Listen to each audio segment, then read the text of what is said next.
What it symbolizes is that it actually becomes the point of contact by all in the community, because health is universal, from the womb to the tomb. Noting the $6 million expansion program to be undertaken at the St. Diego Health Center, Dr. Tufton said the investment will provide more space, services, and supporting infrastructure. We look forward to all the other issues that we will collaborate to build on as we move forward into the future. And guess what? There's so much excitement around the future out here. I feel it. I don't know if you feel it. I want to tell you that at St. Diego Park, as is the case at Spanish Town Hospital next door, the promise of expansion, upgrading, and modernization, and hopefully transformation, is no longer a promise. It is a deliverable that is being delivered. Health and Wellness Minister Dr. Christopher Tufton. The Adopt a Clinic program is a strategic initiative that seeks to proactively leverage the philanthropic support of the private sector and the diaspora to improve the primary healthcare system. The program, launched 6 years ago with the VM Foundation as its first partner, has secured $207 million in commitments for 55 clinic adoptions. That's where we leave it for this week. Until we meet again, I'm Andre Palmer. Thanks for listening.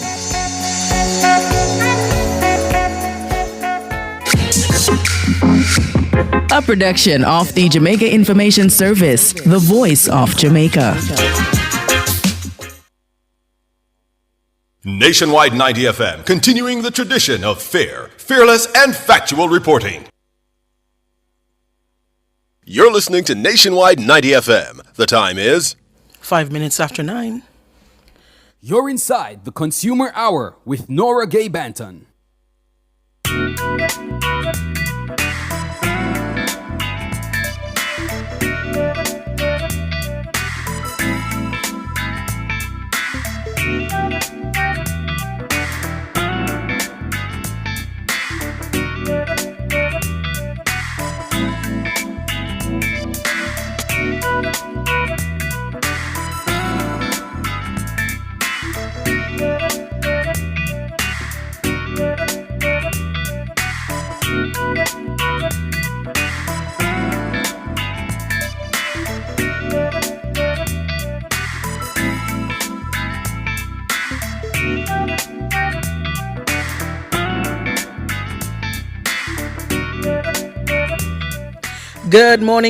Good morning to you. It is Tuesday, March 11, 2025. We are alive and well, and for that we give God thanks. Good morning to you.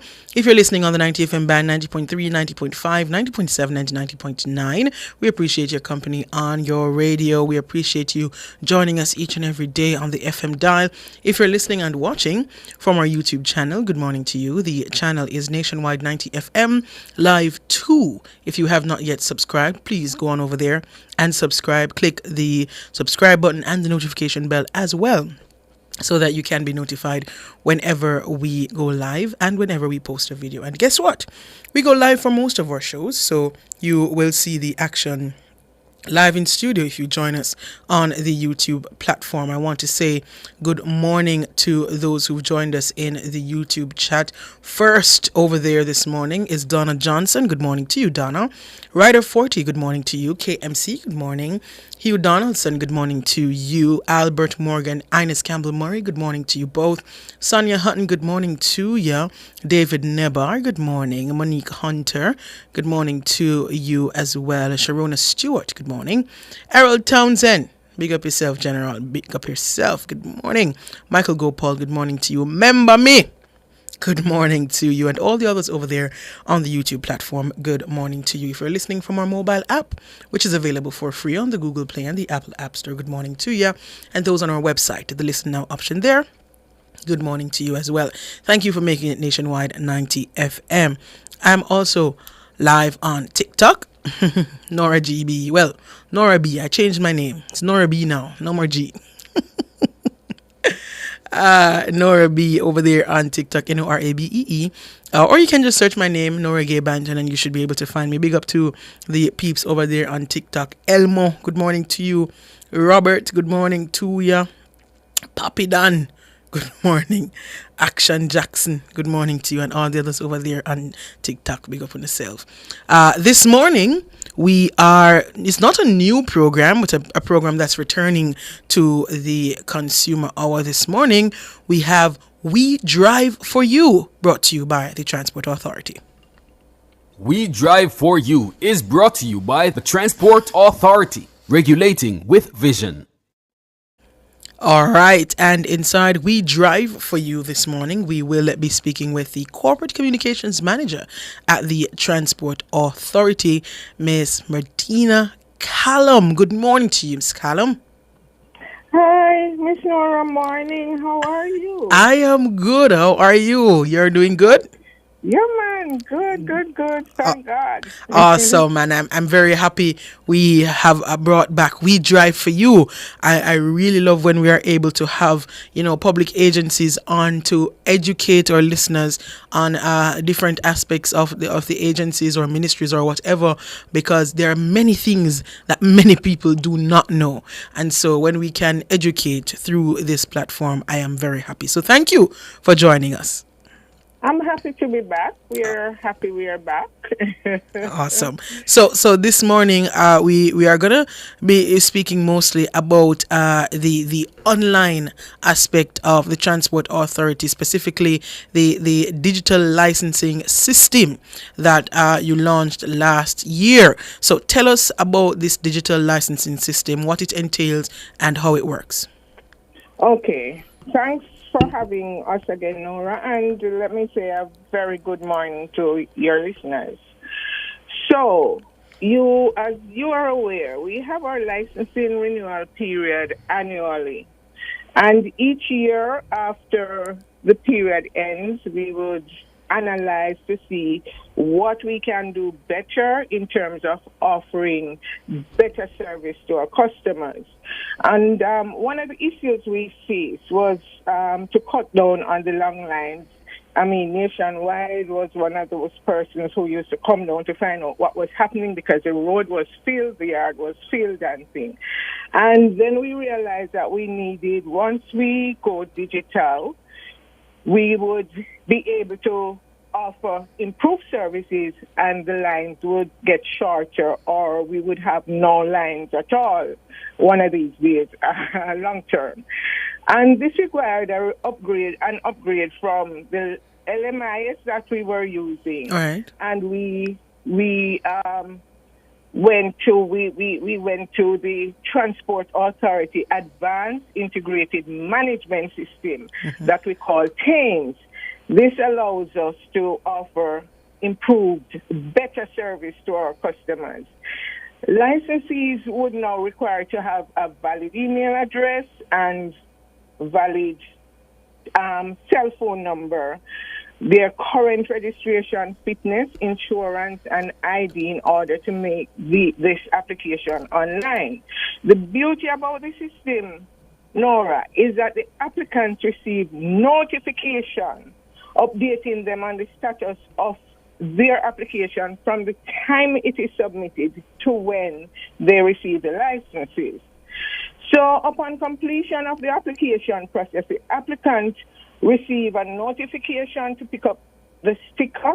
They don't have to come to office. They can either come pick it up or have the sticker couriered to them.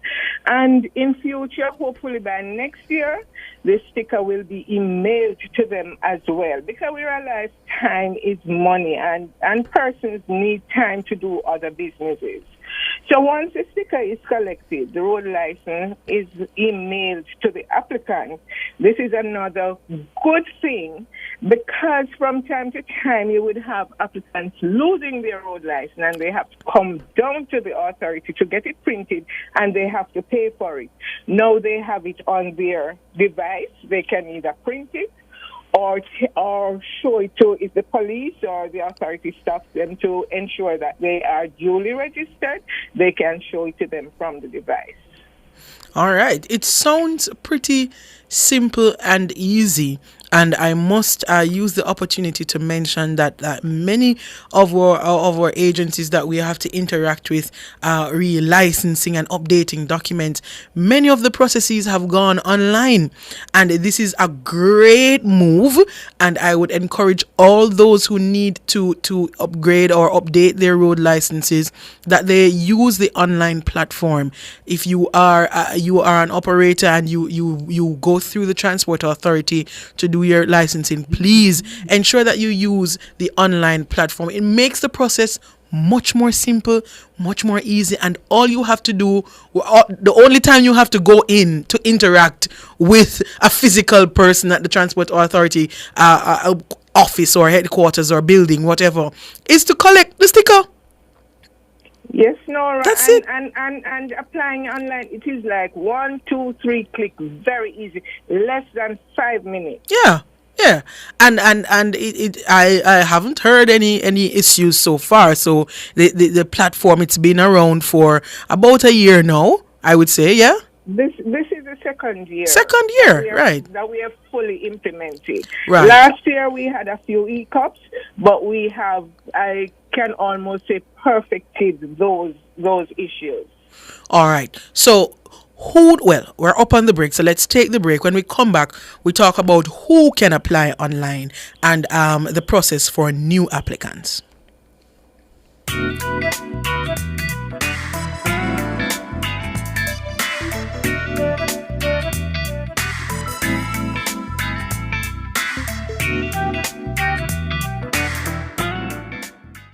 Decorate and redecorate your space with water-resistant, colorful, and fast-drying paints from Edgechem Paints. The time by Edgechem Paints, changing lives 1 gallon at a time, is 9:15. Corian solid surface, so versatile and beautiful. It's non-porous, no sealing necessary, renewable and repairable, so easy to clean and maintain, and can be thermoformed into any shape. Choose Corian, the #1 solid surface in the world, when you want beauty and the best for your countertop. Visit Home International Limited, located at 104 Constance Ring Road. Telephone 755-1970 or 276-6448. Come taste the beat with Tasty Cheese. This Easter, we're back bigger and better. The Tasty team will be at St. William Grand Park in downtown Kingston, Saturday, March 8th from 12 p.m. to 5 p.m. Save the date and don't be late. Come vibe to some Tasty Beats. You could win prizes and surprises. Special sale on Dairy Industries products. Other food and drink will also be on sale. Tasty Beats with Tasty Cheese. Outperform, outlast, we top performance, Chakama, reliable, full stop, not comma. We have the expertise for drilling and demolition. We have the power tools for plumbers and electrician. Pan select tools, free parts and free repairs. 2 to 3 years. Hilton, available at Delta Supply, 106 Hagley Park Road. Call us at 876-302-6111-4. Delta Supply, we service what we sell.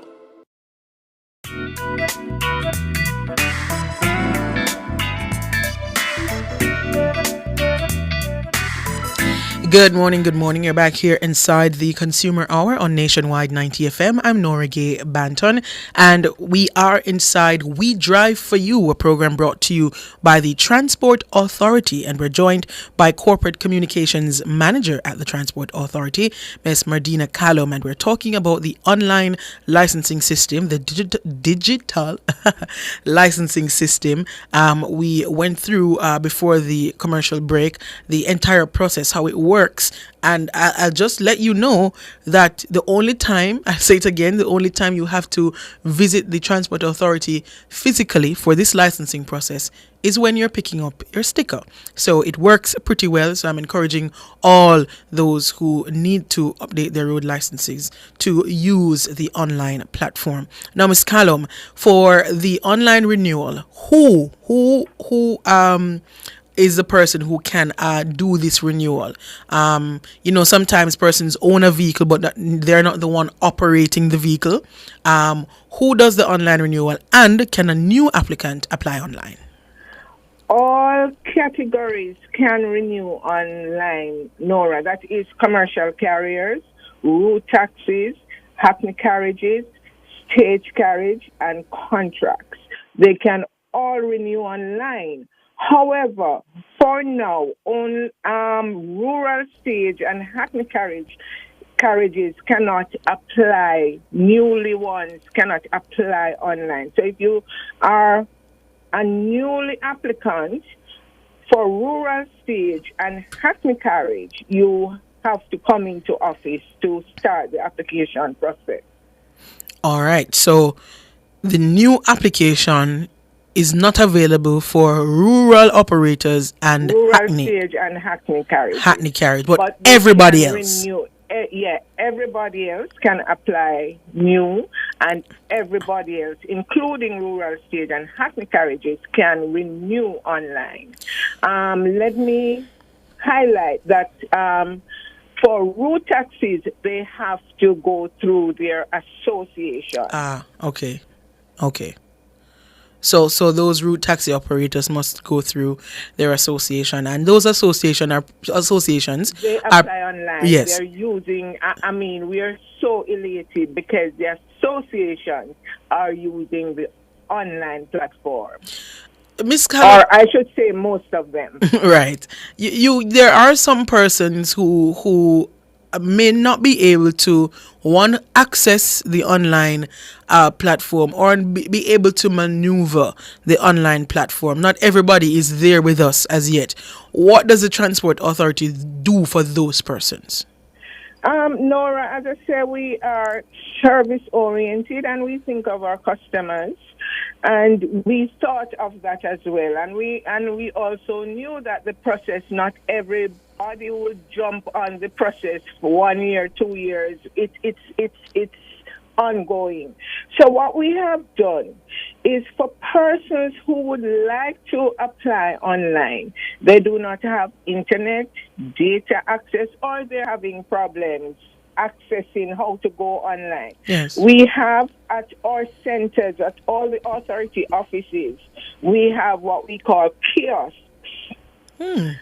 Yes, and we also have internet access at those kiosks.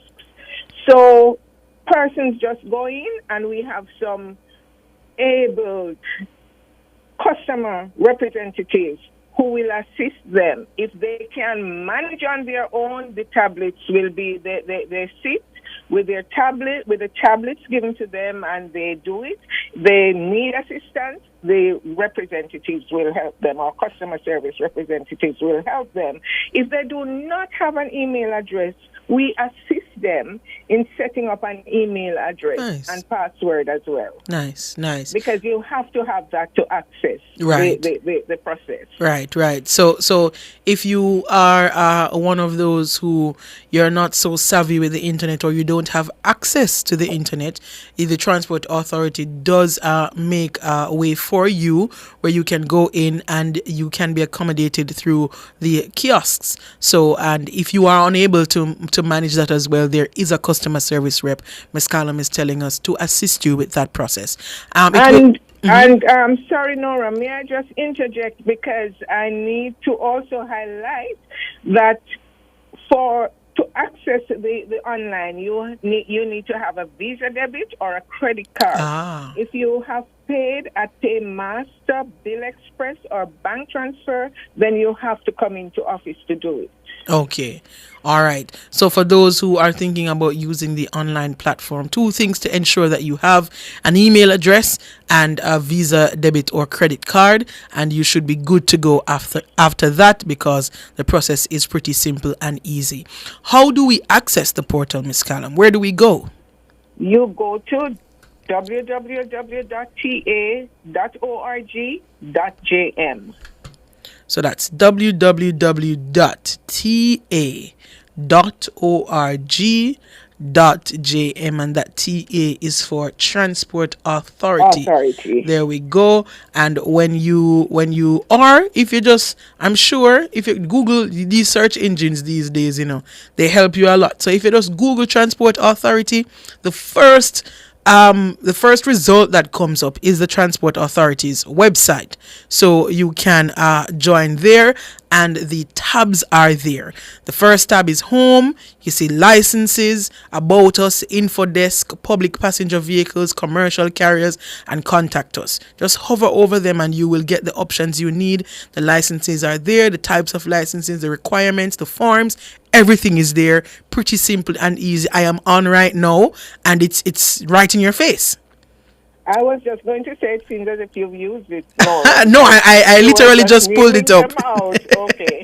I pulled it up. It's right in front of me here, and the information is there for you. They have a vast amount of information also on several things, vehicle seizures, the policies of the Transport Authority, they're there as well.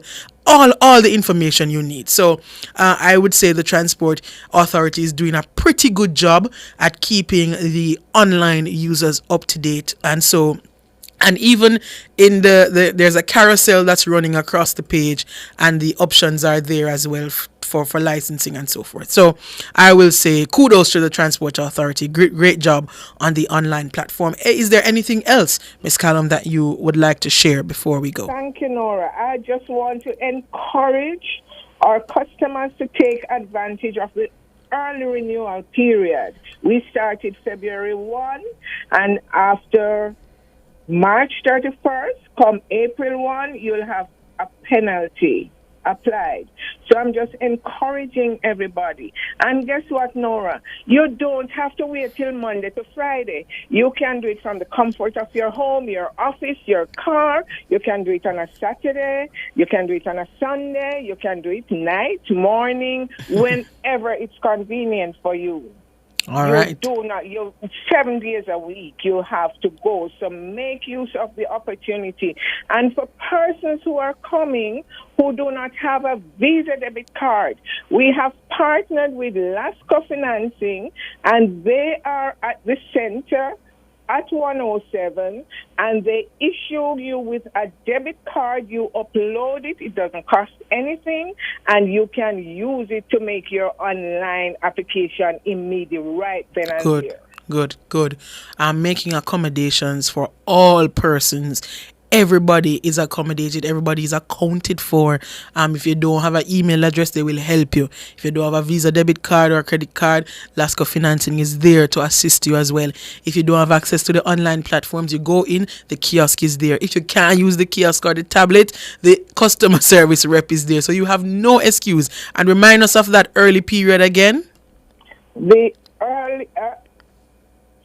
It's February 1, it ends March 31st. You do not have a lot of time left. Yes. So you have what? 2 weeks? 2 weeks, yeah. Weeks? Yeah, less than 3 weeks.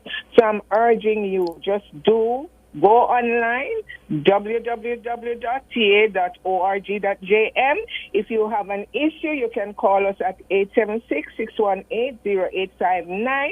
You can WhatsApp us at 279-8575 or 551-8196. All right. So all the information there for you. And we walk, and if they call Nora, we walk them through on the phone. Awesome. If there's an issue. Awesome. Thank you so much, Miss Callum. Thank you for joining us this morning, and thank you for coming back on board with We Drive For You. We look forward to the following episodes coming up in the other weeks and months to come. Right. Thank you again. And Nora, I'm going to impose this but I'm so excited about this online and the service and the opportunity it offers. Yes. And I am going to ask, I don't know if persons were listening, but I have a $1,000 credit for somebody who will tell you, you'll pass the information to me. Yes. What is the meaning of Thames? Thames. What is the meaning of... And I'll tell you, TAAIMS. Anybody tells you the meaning of Thames will get $1,000 credit this morning. All right. So if you know the meaning of Thames, she did mention it before, and that's connected to a process with the Transport Authority. IMS. All right, TAIMS. If you can No, tell us. TAA. TAA. IMS. Yeah. If you All can tell right. us what that means, the Transport Authority has $1,000 credit. It don't matter which network. No. All right, they will fix it up for you, whichever network you're on. TAAIMS. What does that mean? And not just randomly, no. It must be connected to the Transport Authority. What does that mean? If you can tell me over there on YouTube, or if you can call us and let us know, $1,000 credit for you, courtesy of the Transport Authority. Well, whenever we get the winner, we will let you know, Miss Callum, and give you the contact number so that you can do the transfer. All right. All right. Thank you. All the best to you and the team, and thank you so much. Yes. All right. Yeah, thanks. That Bye. was Mardina Callum. She's the corporate communications manager at the Transport Authority, telling us there about the online licensing system, a digital licensing system. You don't have to worry, say you don't have the time, you're on the road whole day and you don't have the time to go up a Transport Authority, to go deal with the license. You can, after your bid, when you reach home, your bed and you eat it in your belly full and lie down in your bed, you can go up on your phone and update your license. Just make sure, say, you have your email address and you have your debit or your credit card right on hand, and then we'll tell you when it's ready and you go pick up your sticker, and then are you with that? You put on your sticker, you will get your license in your email. You want to print it or you can have it in your email, whichever, and you're good to go. Simple, easy process, courtesy of the Transport Authority. We do acknowledge the development of these processes, the upgrade. We do need it. Improvement is necessary, and so we do acknowledge when these things are working. Thank you so much to the Transport Authority. That was We Drive For You. When we come back, we will take your calls.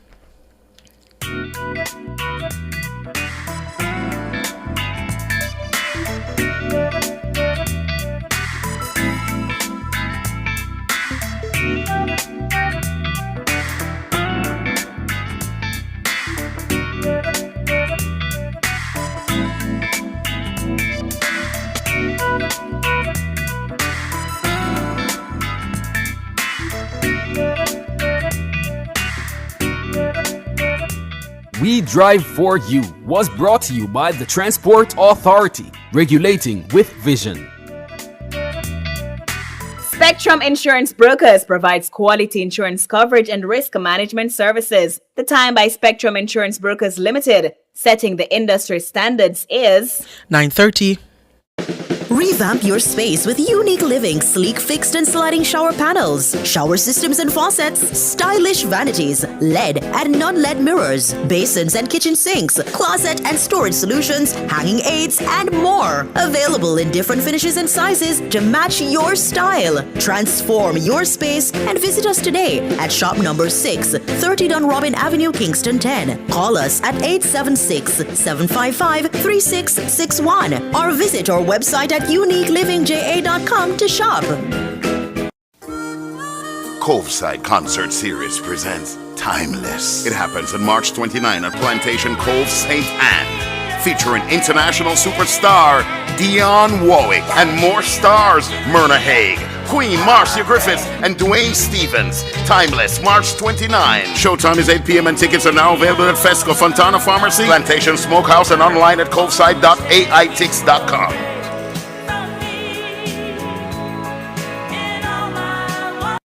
I saw something suspicious at work the other day and decided to speak out. I was afraid at first, but did it because corruption must stop. They never too liked the idea and even threatened to fire me. But I believe it's my duty to speak out against these things. Be a whistleblower and help eliminate corruption. Call the Integrity Commission at 876-968-6227 or email cpd@integrity.gov.jm. A message from the Integrity Commission, United Against Corruption.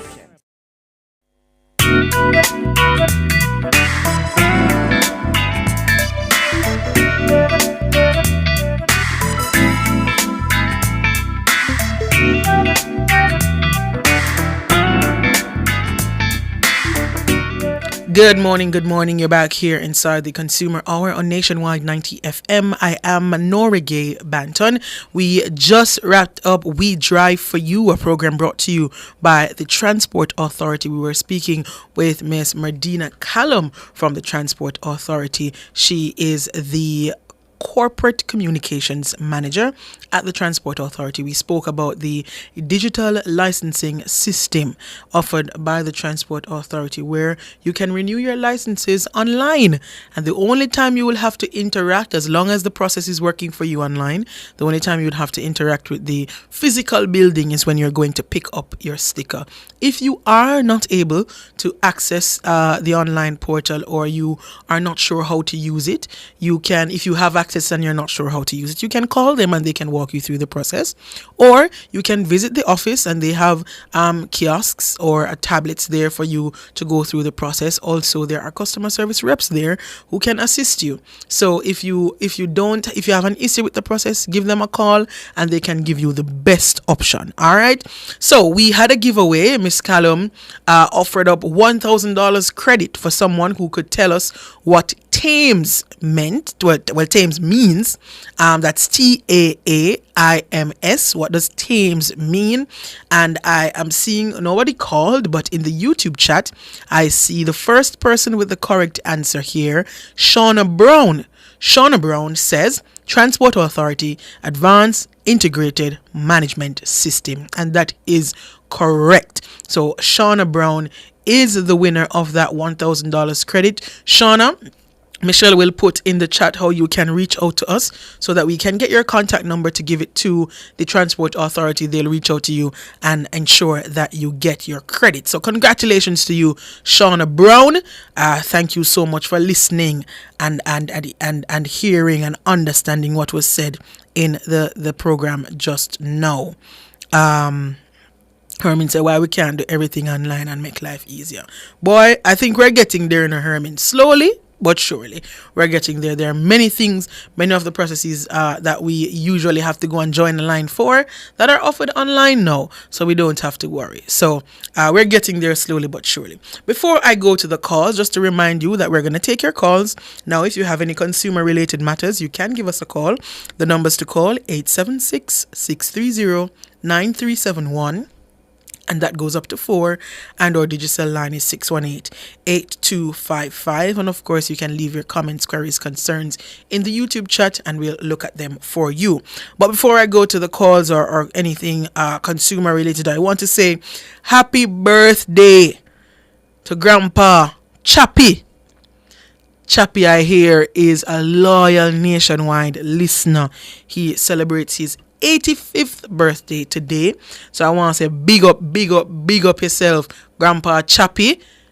Thank you so much for your support here at Nationwide. We do appreciate you, our loyal listeners. So we want to say thank you and happy birthday. Big up yourself, and I hope the grandkids and the children and everybody who around you make you enjoy today and have a nice day for your 85th birthday. 85, you know. Chappie's a big man, you know. Chappie is a big man, so make sure you treat Chappie right. Come and show Chappie is dead for all I want, so make sure you treat Chappie right. Alright, big up yourself, Chappie. And I want to say happy birthday, happy belated birthday to Danielle Williams. That's the sister of our technical operator here, Kevin Williams. But I have a word to Kevin family them. You see, every time we do a birthday greeting for one of Kevin family member, it always belated. I just want Kevin family them know say Kevin now member on the birthday. Kevin is not member on the birthday. Kevin birthday greetings them always belated. So Kevin family them, you see when a film birthday you tell him the next day. Cause film who the birthday greetings them always belated. Now Kevin, you have to do better than that, man. Your sister, you know? Are you waiting the next day for member for big her up? It's not a good look. You have to fix it up. You have the rest of the year to do the right thing. So do the right thing, Kevin.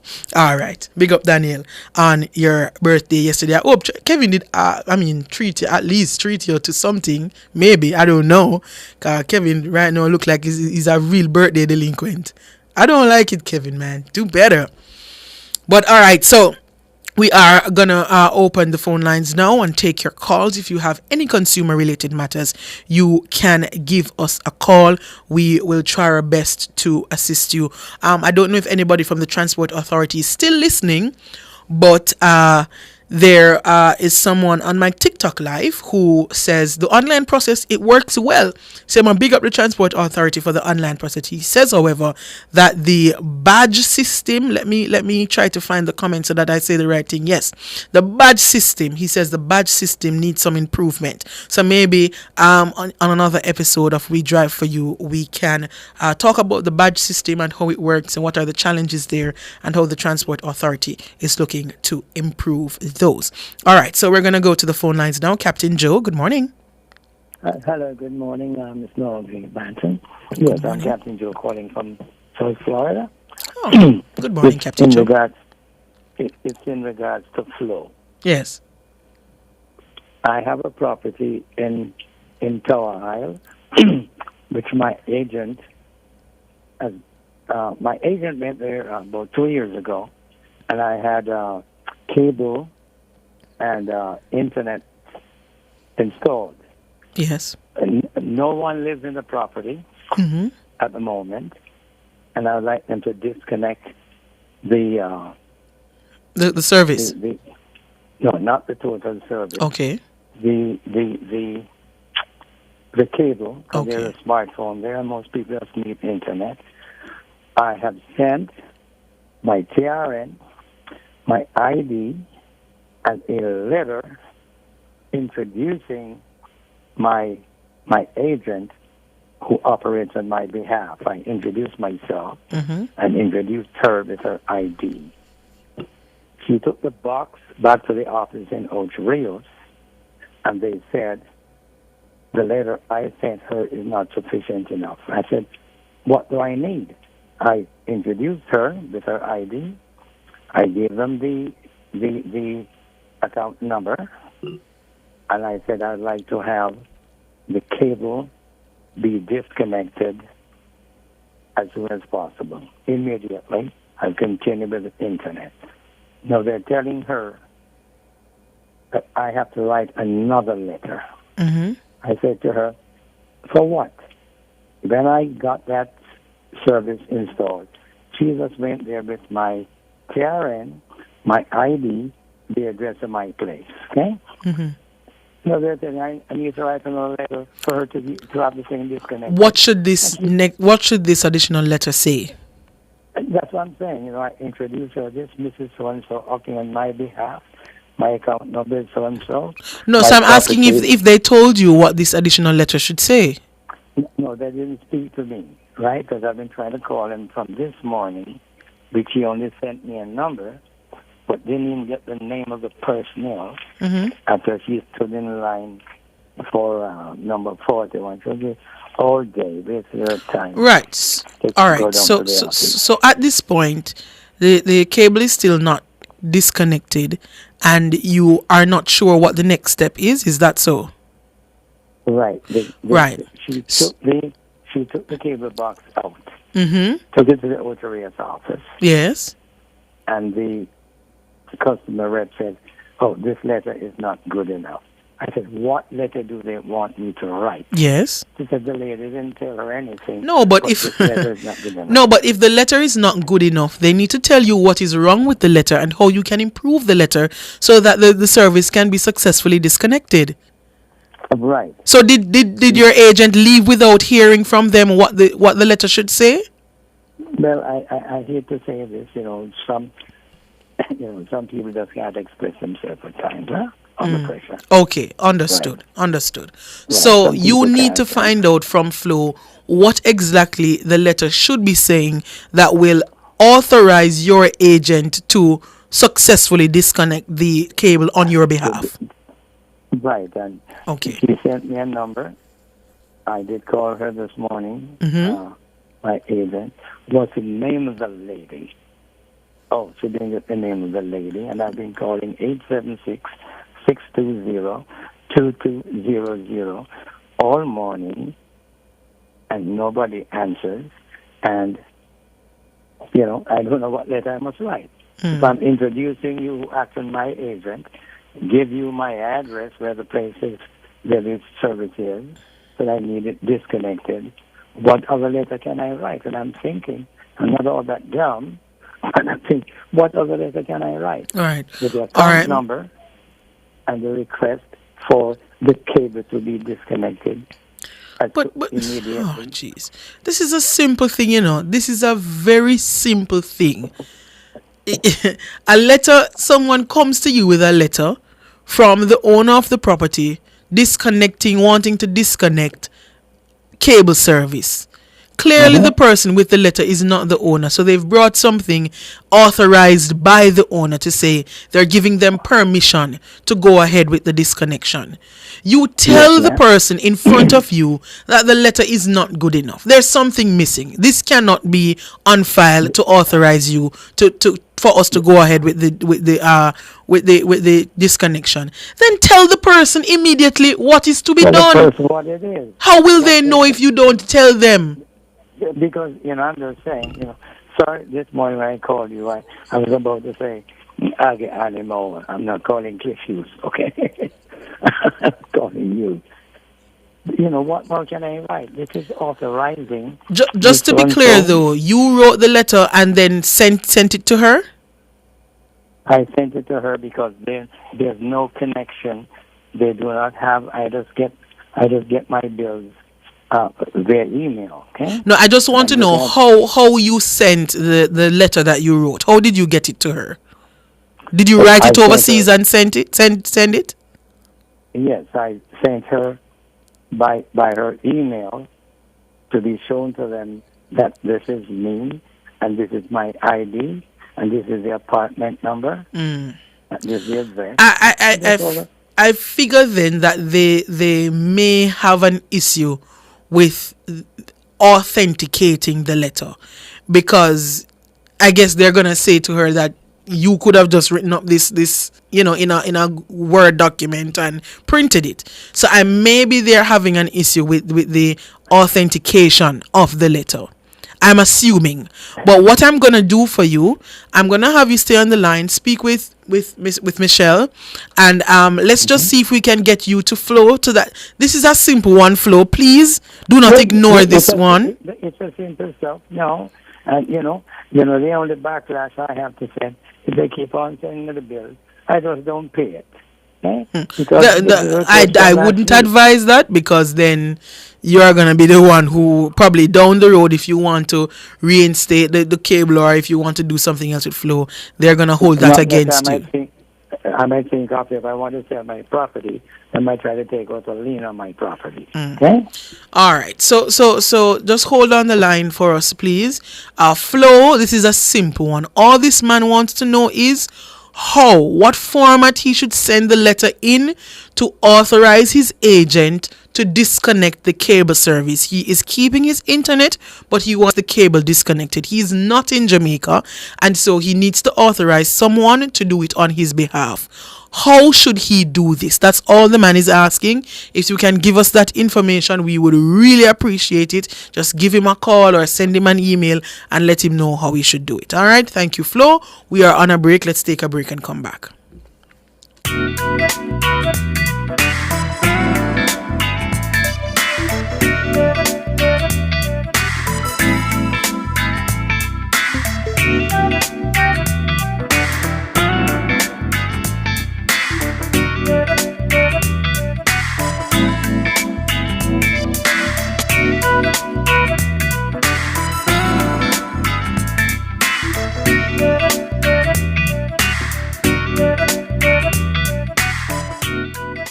Fill all your prescriptions, get cosmetics and other pharmaceutical items at Manning's Hill Pharmacy, located at 34A Manning's Hill Road, Kingston. Telephone 924-6280. At Manning's Hill Pharmacy, they stock all the hard-to-get medication. The time by Manning's Hill Pharmacy is 9:47.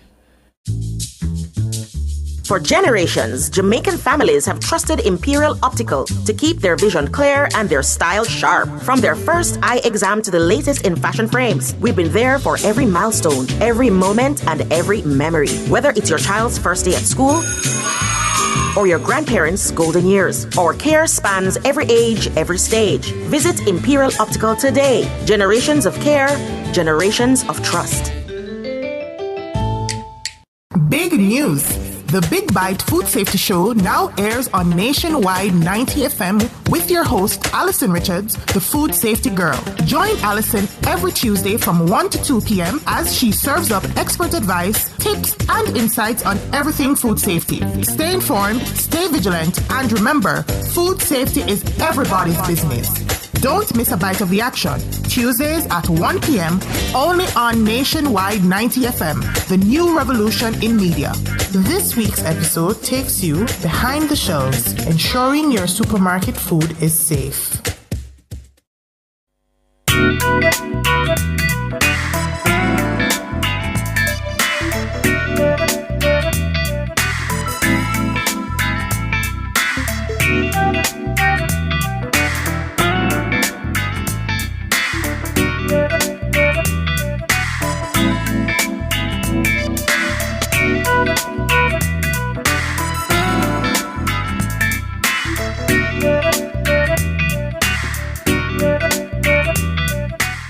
Good morning. You're back here inside the Consumer Hour on Nationwide 90 FM. I am Norige Banton, and we are taking your calls. We're on the final leg of the Consumer Hour this morning. Just before I go back to the phone lines, just to let you know, for your information, for those of us who are not at work today, or you don't work, or you have free time today, during 11 a.m. and 12 noon, the OUR is having a webinar on water service issues, how the NWC and the OUR can help. So this should be an informative session. The panelists will be the policy specialists at the OUR, Consumer Affairs Policy Specialist at the OUR, Colette Good, and Acting Corporate Public Relations Manager at NWC, Delano Williams. And it will be moderated by Elizabeth Bennett Marsh, who is Public Education Specialist at the OUR. They will be streaming live on YouTube. They will be on Instagram, OURJA. They will be on Facebook at OURJA. So you cannot miss it. Go on and join, listening and learn. The OUR is having a session, a webinar this morning on water issues. And we all want to learn. So listen. And the OUR will be here tomorrow. So join on to the OUR's webinar on water issues.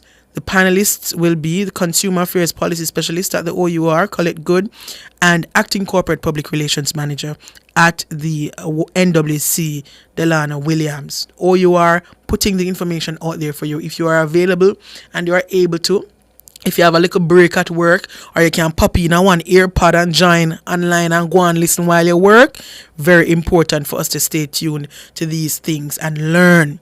Information is out there for us to get. Let's learn. All right, let's go to the phone lines now. Christopher, good morning. Hi, good morning to you, Miss Nora. Good morning. How are you? I'm not bad. I'm calling from Hummingbird Meadows. We have a situation here with the sewage.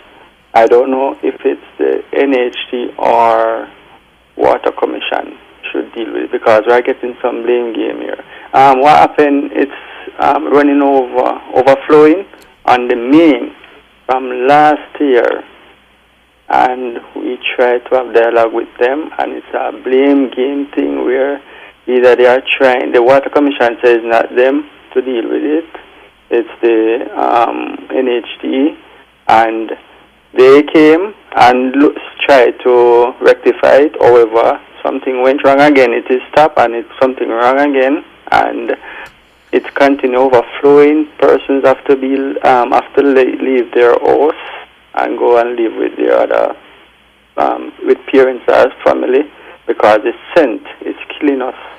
Where is it coming from? Where is the overflow happening? All right, it's overflowing. It happened where something is in the line, the sewage line, because it's overflowing from what I call it, a manhole from a home. Somebody's home. Yeah, but this is a scheme, right? Yes, miss. Okay. So it is overflowing and it's running on the main, going in the drain.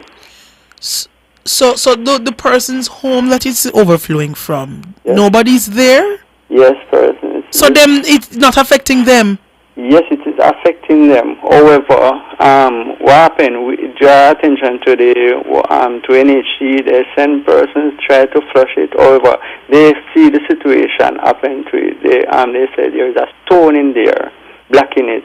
Okay. So there should be some work where they dig up the road or something to get to it. However, it's a here now and it's terrible. 1 year. It's going on, yes, man, and it's very bad. It's terrible. Do you have an association in the community? Yes, we do have meeting with them. That is the last time we have corresponded with them with Water Commission, and they say. When was that? Last year? No, this month. Last month. Last month. Okay. And they said what? They said that they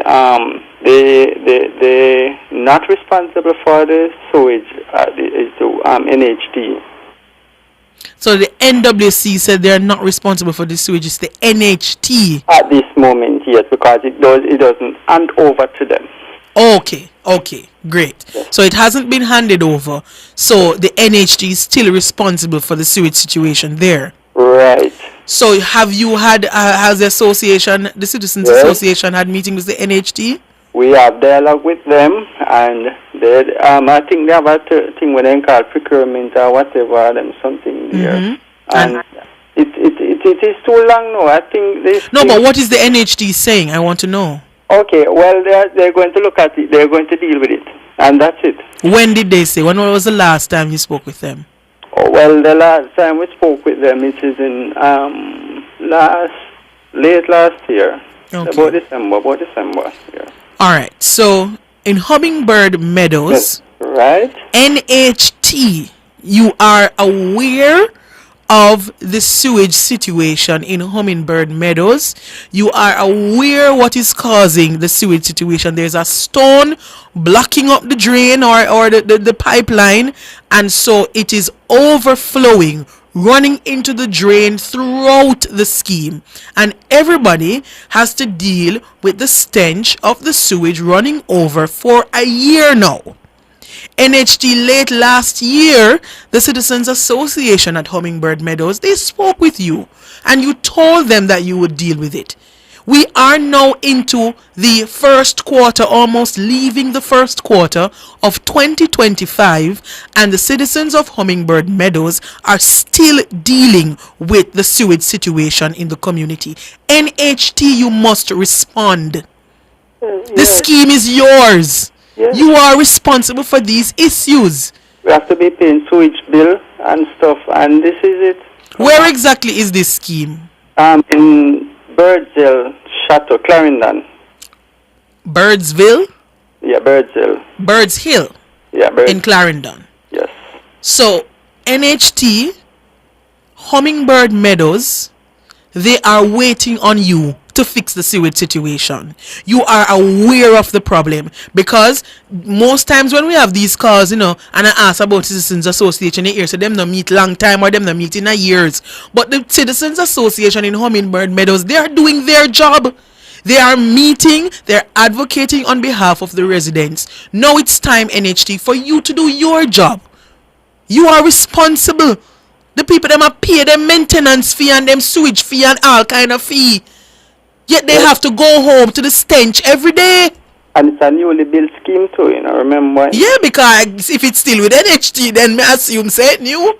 Yeah, and it is continuing, and it's too long now. And no, man. Maybe calling to find out what is going on. The NHT not doing you understand?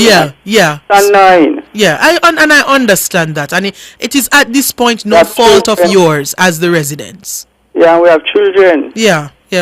And that can cause health issues as well. So NHT, calling you out once more, please respond to the residents of Hummingbird Meadows in Birds Hill, Clarendon. They have spoken with you. Read the sewage situation. You know what the issue is. Get on it quickly. All right. Thank you so much, Christopher, for calling. I appreciate it. And I pray you don't have to call us back to tell us that the series is still running. And it was Cliff. I was going to call, but I got you. All right. All right, no problem. So, NHT, we're going to end the program on you this morning. Fix the situation. These are, you see, and I keep saying, these are the problems that frustrate people. These are the little things, as Cliff called it, the misery index, that raise up the misery index. Little things like communication with the residents. Tell them, give them a timeline. Tell them what is causing you not to be there yet. Don't tell the people them say you come from December and March almost done and yet no word from you. NWC cannot act because it's not their jurisdiction at this point. NHT, you are responsible. So do the right thing.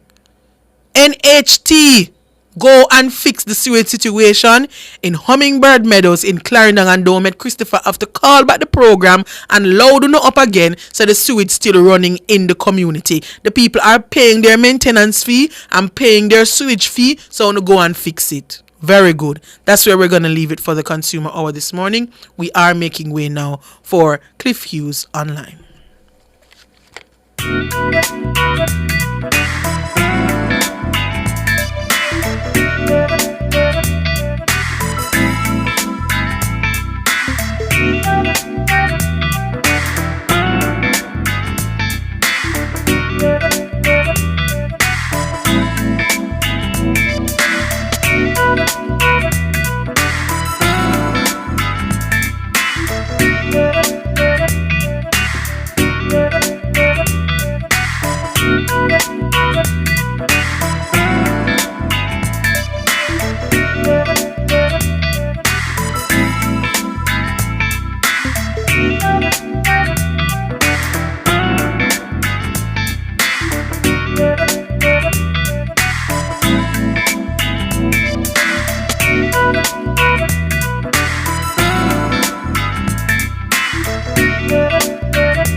That was the Consumer Hour with Nora Gay Banton.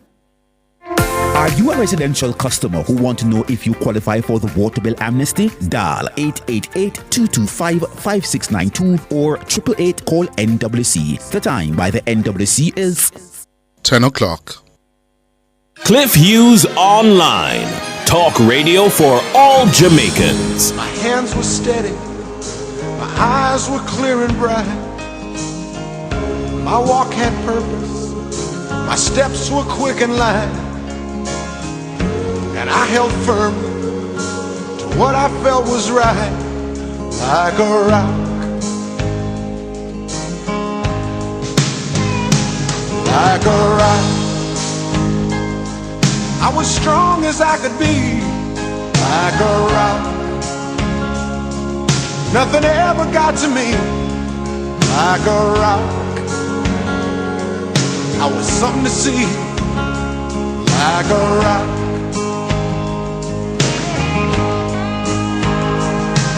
And I stood arrow straight, unencumbered by the weight of all these hustlers and their schemes. I stood proud, I stood tall, high above it all. I still believed in my dreams. Our phone numbers are 630-9371, 630-9372, 630-9373, 630-9374, and 618-8255. Or find us on Facebook at Nationwide News Network and follow us on Twitter at Cliff Nationwide. You can also listen to Cliff Hughes Online live on the World Wide Web at nationwideradiojm.com or via the Nationwide 90 FM app on your mobile phone. Now, here's your host, Cliff Hughes.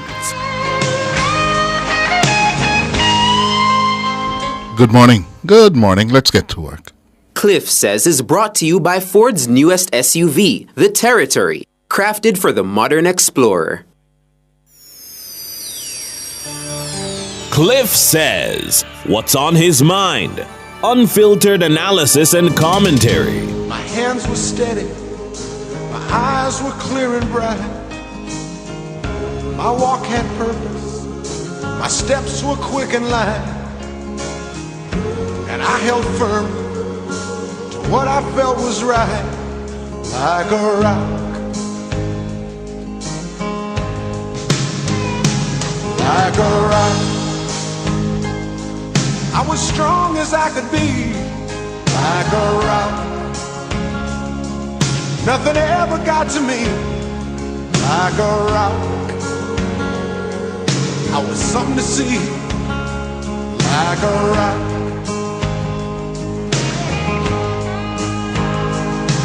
And I stood arrow straight, unencumbered by the weight of all these hustlers and their schemes.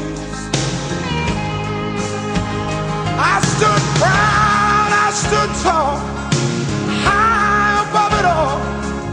I still believed in my dreams.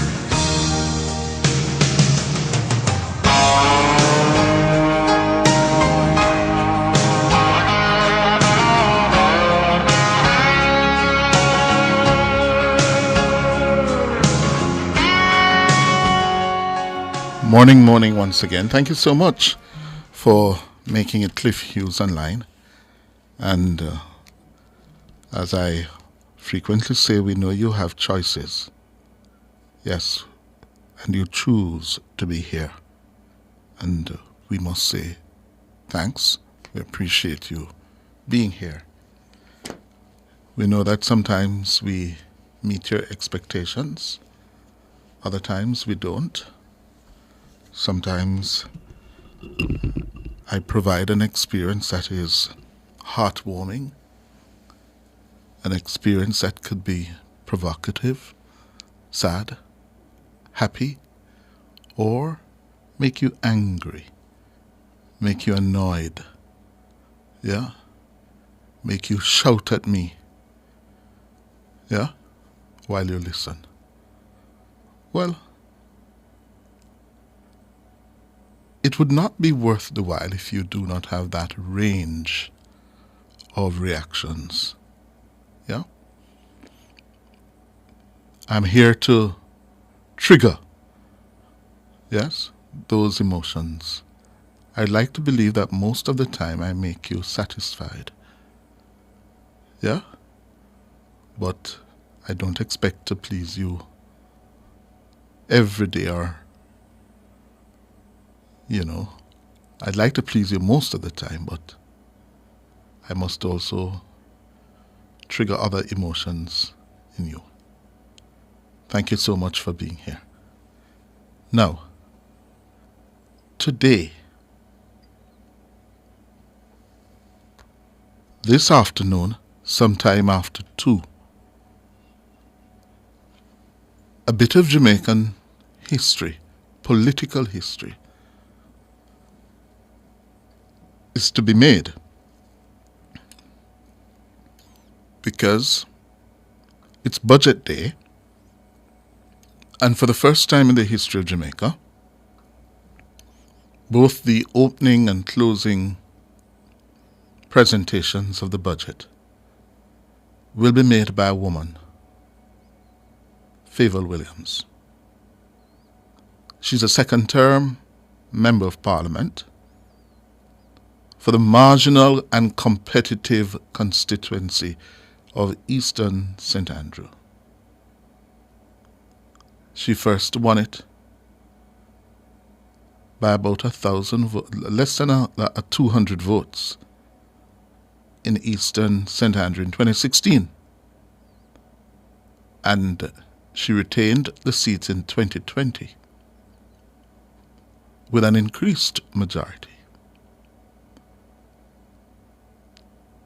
Favour Williams is a chartered financial analyst. It's not her first time in the Ministry of Finance.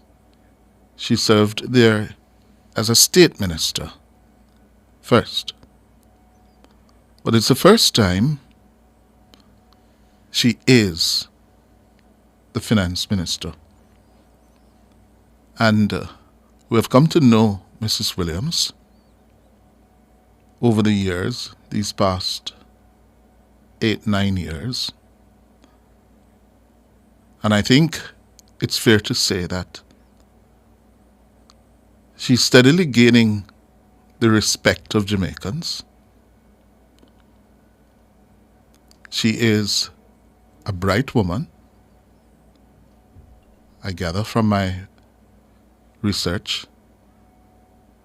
She went to Ferncourt High School in St. Anne. And from Ferncourt, she got into one of the world's best universities, Harvard. And she's a graduate of Harvard. And then she got into the Wharton School of Business at another Ivy League university in America, the University of Pennsylvania. So there's no doubt about her academic credentials. But Favour is known as not the kind of politician who is going to bring the house down. She's not the kind of communicator and speaker that is going to have you enthralled and arrest your attention. So this is a big assignment for her today, because budget debates and presentations over the decades in Jamaica is a marquee event on the political calendar. Ministers of finance and prime ministers, opposition leaders, and opposition spokesmen on finance have used the budget debates to carve out a name and reputation for themselves. Yeah? And today's presentation is going to be no different, because the budget this year comes in the height of the election campaign season. Yeah? The height of the election campaign season. And a lot is riding on the budget.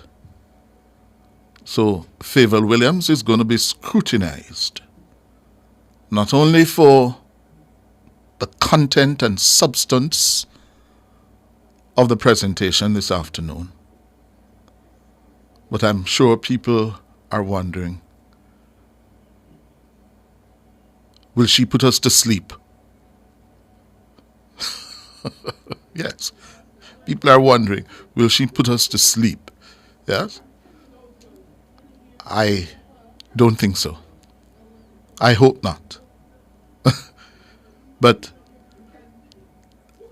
I see circulating online a video that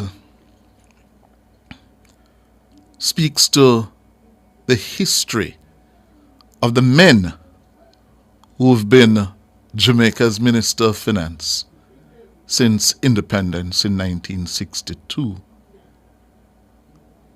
And based on what I see in the video, there have been 13 Ministers of Finance before Favour Williams, all of whom have been men. Take a watch and listen to this. Many people wonder where my secret lies.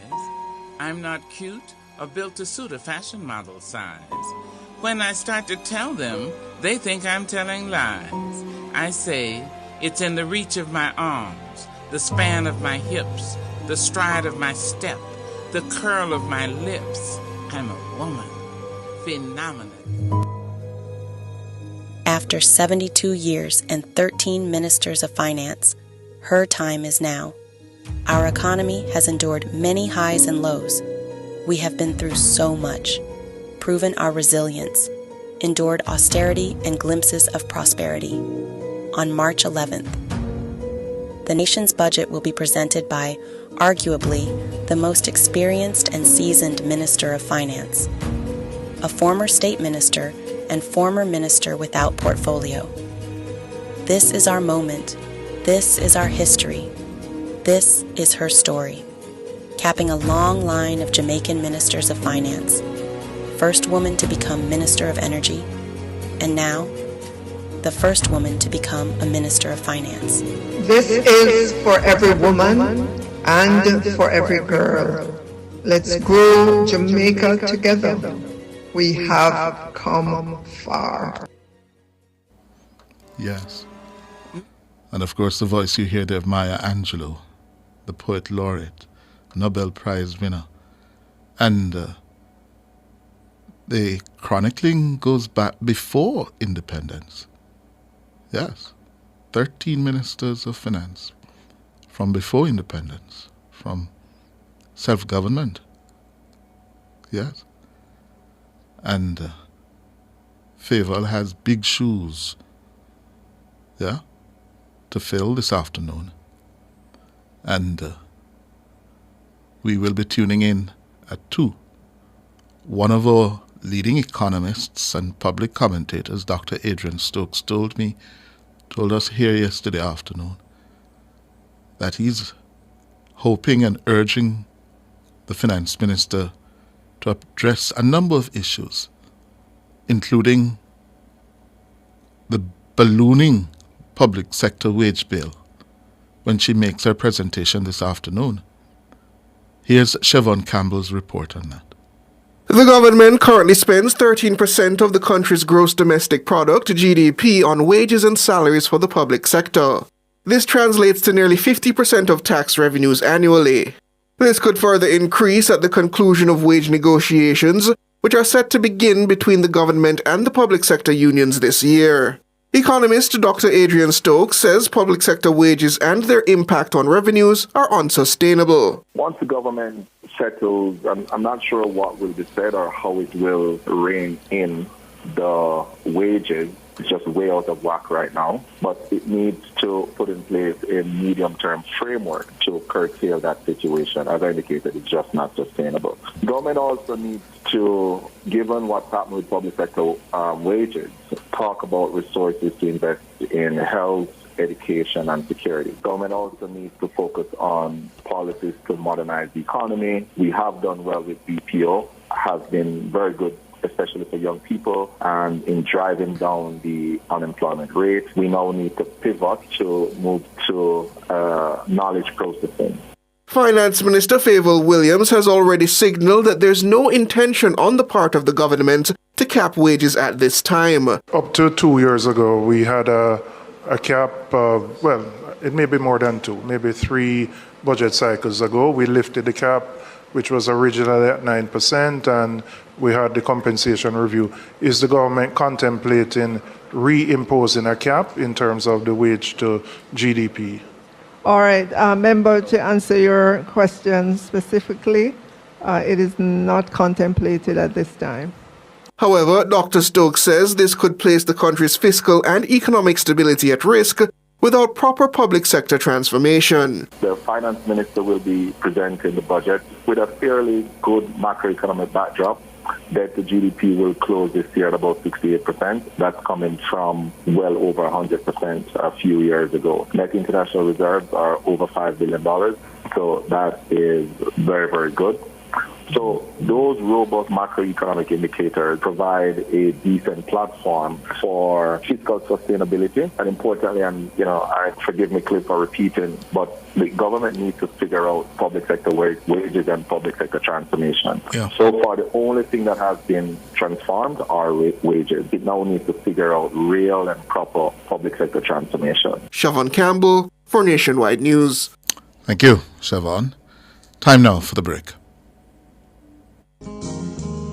My hands were steady, my eyes were clear and bright. My walk had purpose, my steps were quick and light. And I held firm to what I felt was right, like a rock. The Time brought to you by the Ministry of Science, Energy, Telecommunications and Transport. Fueling growth everywhere is 17 minutes after 10. Obtain high-quality maps and drone aerial image services through the National Land Agency. The temperature by the NLA is... It's 28 degrees Celsius in capital city Kingston and the mid-island town of Mandeville, but it's 28 in the western end of the island in Montego Bay. Introducing the all-new Ford Territory SUV, designed for those who seek adventure and crave style. The Ford Territory is Jamaica's newest SUV, which delivers the perfect combination of design, functionality, and advanced technology. Discover the Ford Territory today, where every journey becomes an adventure, starting at only $86,728 per month and backed by a 5-year manufacturer's warranty. What are you waiting for? Book a test drive today. Available only at KIG. We keep you driving.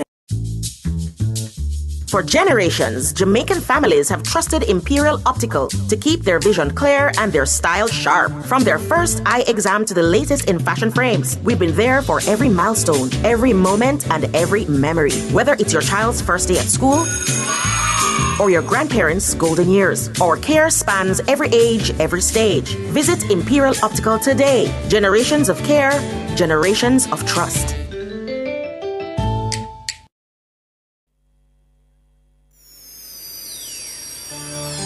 Cliff Says, what's on his mind?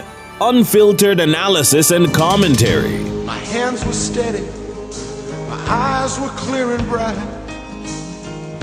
My walk had purpose, my steps were quick and light. And I held firm to what I felt was right, like a rock. 19 minutes after 10 o'clock. We're going to move now to crime, or constant companion, crime. And we report crime when they go up and when they go down.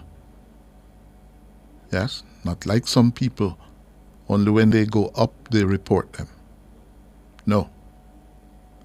And we have been reporting as part of that the fact that crime has been coming down, in particular murders.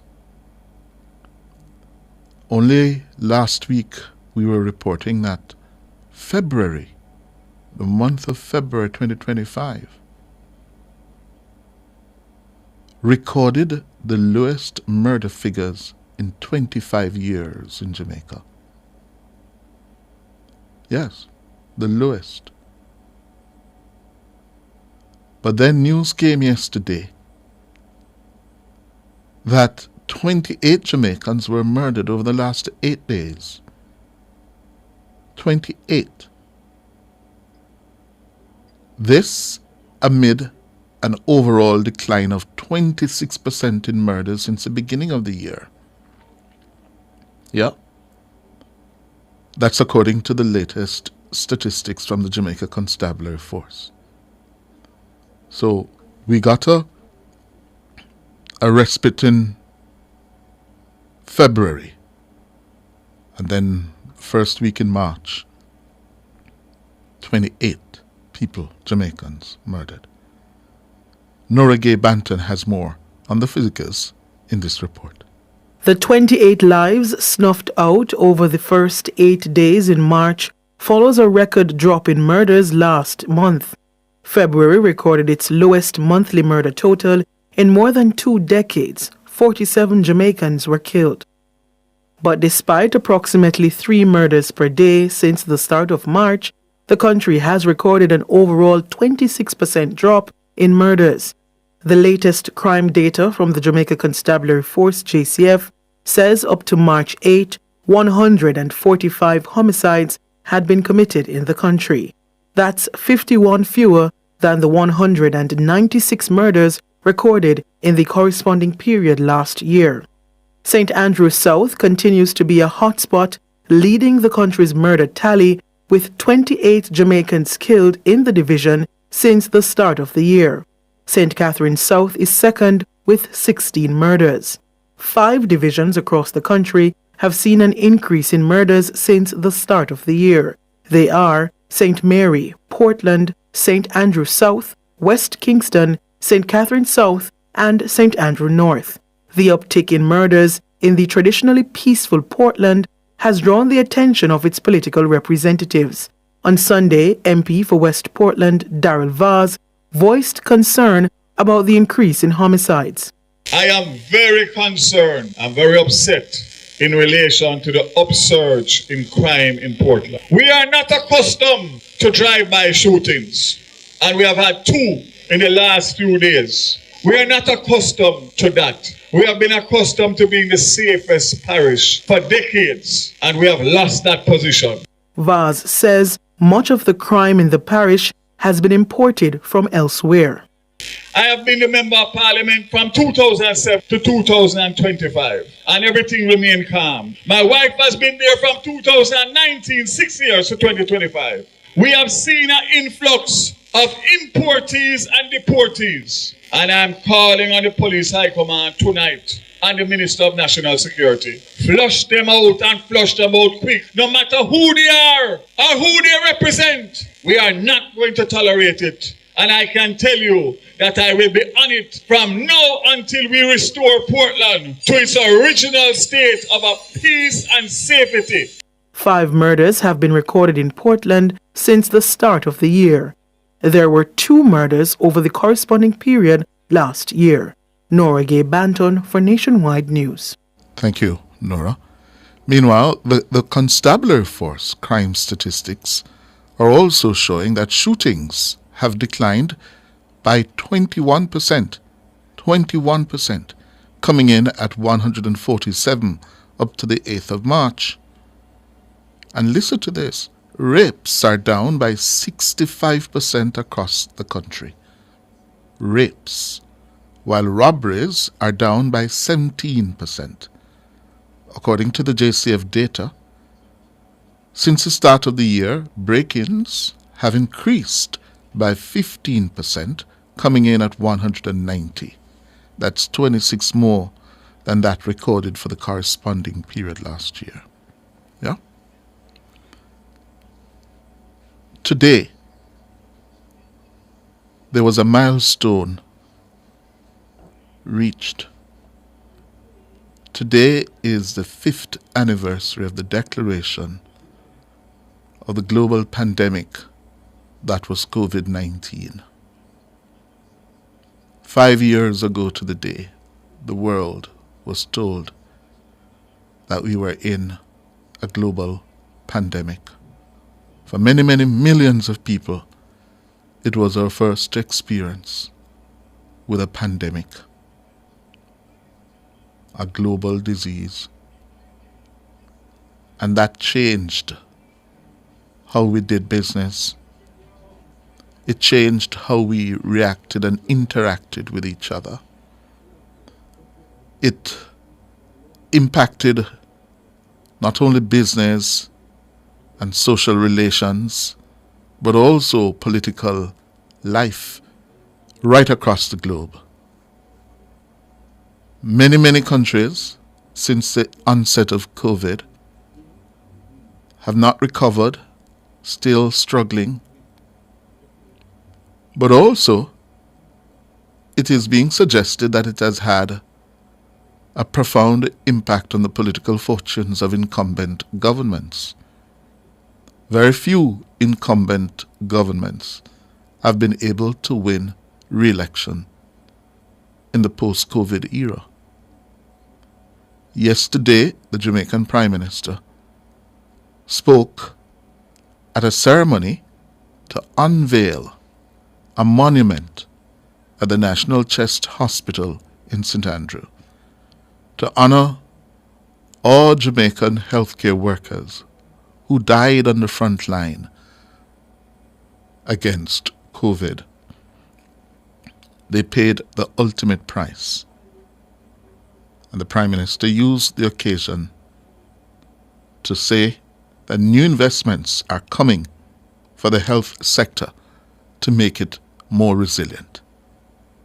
We have been able to increase investment in healthcare. Significant when Minister Tufton comes to speak in the sectoral debate, I'm sure that he will outline the massive investments that we have made, in addition to new plans and in addition to plans to increase the care and heart in healthcare. This means that the next time Jamaica faces a crisis, and there will be another crisis, we just don't know what it is going to be or when it will be, but whenever it is, we are in a better position to respond to crises.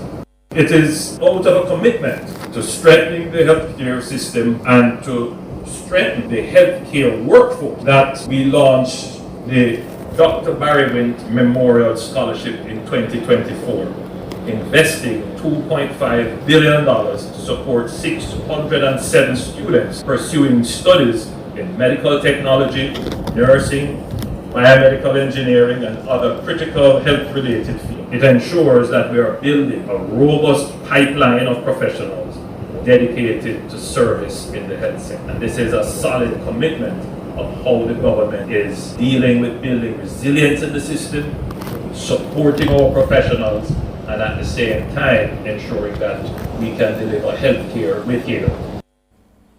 That's Prime Minister Holness.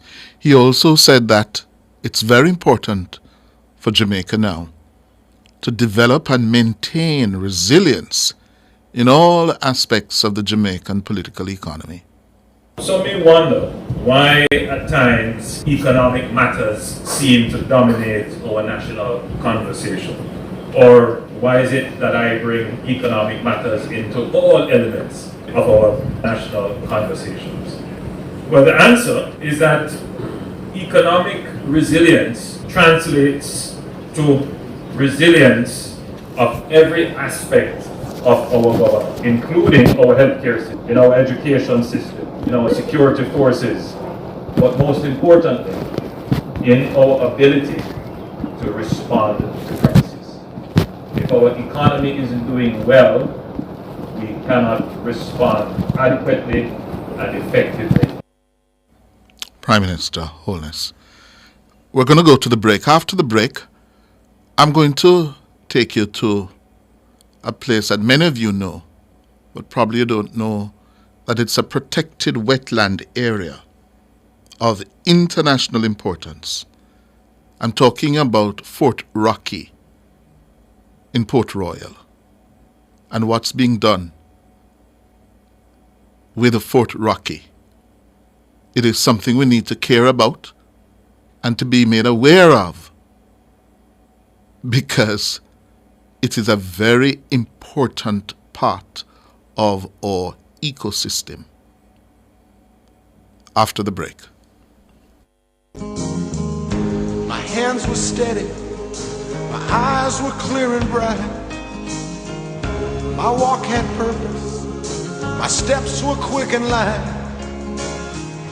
And I held firm to what I felt was right, like a rock. The Ministry of Health and Wellness works to ensure the provision of quality health services and promotes healthy lifestyles and environmental practices for all Jamaicans. The time by the Ministry of Health and Wellness is 10:31. Eclipse Enterprise is your go-to source for billiards, amusement machines, and electronics. Telephone 876-960-3891. The temperature by Eclipse Enterprise is... It's 31 degrees Celsius in capital city Kingston, 28 in Mandeville, and 29 in Montego Bay. Big news! The Big Bite Food Safety Show now airs on Nationwide 90 FM with your host, Alison Richards, the Food Safety Girl. Join Alison every Tuesday from 1 to 2 p.m. as she serves up expert advice, tips, and insights on everything food safety. Stay informed, stay vigilant, and remember, food safety is everybody's business. Don't miss a bite of the action. Tuesdays at 1 p.m. only on Nationwide 90 FM, the new revolution in media. This week's episode takes you behind the shelves, ensuring your supermarket food is safe.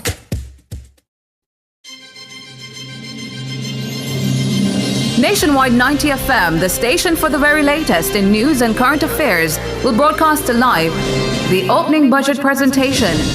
by the Minister of Finance and the Public Service, the Honourable Favour Williams. On Tuesday, March 11, the Honourable Favour Williams will put forward the government's plans to finance the budget for 2025 to 2026. That's a live broadcast of Finance Minister the Honourable Favour Williams' opening budget presentation, Tuesday, March 11 from 3 p.m. to 5:30 p.m. on Nationwide 90 FM, the new revolution in media. Due to this live broadcast, the E-Zone will not be aired on Tuesday, March 11.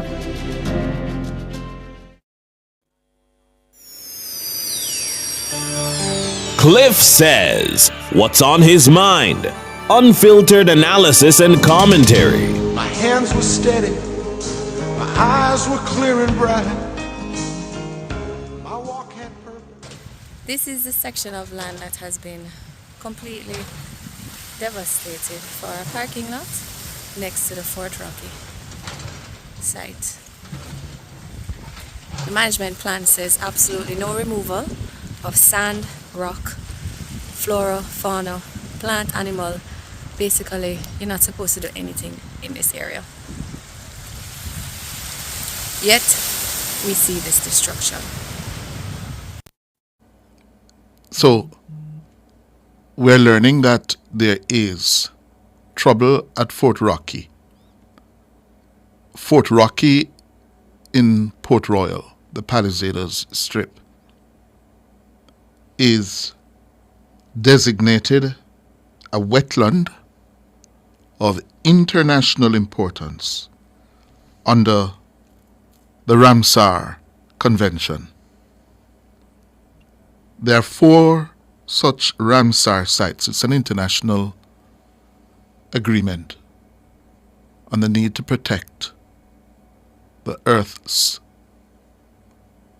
ecosystems, to protect you, me, to protect our commercial activity, social activity, to protect us when storms, hurricanes come our way.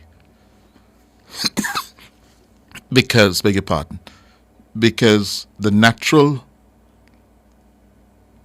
vegetation of these areas act as a barrier to the worst of the wave action that accompanies storms. And you know that narrow strip of the Palisades is a vulnerable area. It opens out into the ocean. And it's important that we protect it for obvious reasons. It's the site of one of our 2 international airports. People live there. We go there to enjoy ourselves. How many times we have gone to Port Royal to have a meal and a date? Yes, to entertain. Yeah? It's part of our natural heritage. An area filled with history. And under the Holness administration, there has been a determined effort to really resuscitate and to build Port Royal into a viable base for a range of activity. A new port is being built. There are hundreds of people living in Port Royal, do business in Port Royal. And we got word on the weekend that, listen man, there's trouble. Yeah? Because this protected area is being damaged as part of the plans to develop Port Royal. And of course that reignites the age-old controversy. How to modernize and to develop in a way that is sustainable. I see where the Minister of Culture, Olivia Grange, in reacting to the concerns raised, says the work being done at Fort Rocky is aligned with her ministry's effort to transform the area into an entertainment venue. Minister Grange was reacting to concerns raised by the Kingston and St. Andrew Municipal Corporation, the KSAMC, because the KSAMC sounded the alarm in a public statement saying that the construction activities taking place at Fort Rocky are being done without the requisite approvals. Here's what Minister Grange said in response.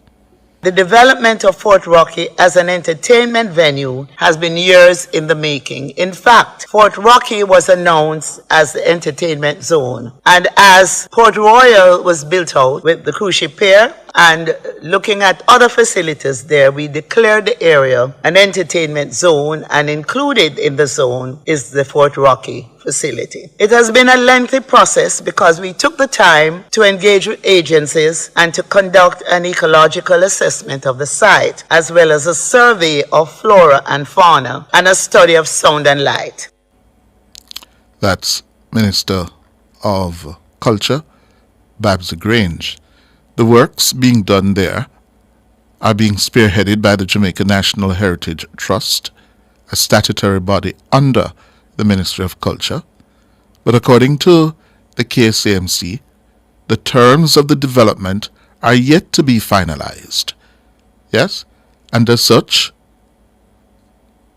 there are problems because the area ought not to be demolished in the way you saw being done in that video. The opposition spokesperson on environment, Senator Sophia Fraser-Binns, she has waded in, saying the destruction of mangroves and haphazard development is putting the environment and ecological system at risk. Yeah?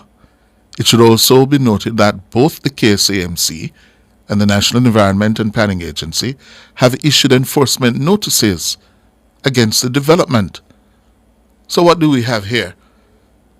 The government presides over these regulatory agencies, and what is emerging is that the government is going against, yes, the regulatory processes that must be followed. What kind of dissonance is this? I don't think anybody will quarrel with the fact that Port Royal needs development. But we have to do it in a way that is not going to destroy the natural ecosystem that is going to protect us when that entertainment venue is humming with music and we're out there a rock. It's part of the natural system to protect you if you're out there. So there shouldn't be no dissonance. Yes? According to Minister Grange, her ministry has been meeting with the relevant stakeholders to address the concerns. I therefore ask the Permanent Secretary Bernard, to meet with the relevant entities and to discuss the concerns. 2 meetings have already been held, and a 3rd meeting is scheduled to be held shortly. I want to indicate that there is no intention to bypass any of the relevant agencies that should be involved in these developments. And I will ensure that all our agencies are compliant. So whatever concerns there are now, those concerns are being addressed. Babs Grange. Well, let us watch it. Yeah? To wrap up now, 5 years ago, on this day, March 11, 2020, the World Health Organization declared COVID-19 a pandemic. The wearing of masks and the use of alcohol and hand sanitizers quickly became the norm as people struggled with the emerging illness. More than 7 million people have died as a result of COVID, including several here in Jamaica, hundreds here in Jamaica. We lost family members, we lost good friends, professional colleagues, yeah? And it is a part of our history now. On Sunday in the UK, bereaved families and communities came together to reflect on and mark the 5th anniversary of the start of the pandemic. Yeah? Here in Jamaica, The government, as I said, unveiled a monument to those frontline healthcare workers who lost their lives helping others get well. It was a wretched time for most of us. It was the first time being told that keep your distance. Yeah, all of a sudden we recognized how important it was in our daily social relations to maintain contact, physical and otherwise, with your loved ones. All of a sudden, we couldn't go to each other's homes, in their spaces. Yeah, it was a wretched time.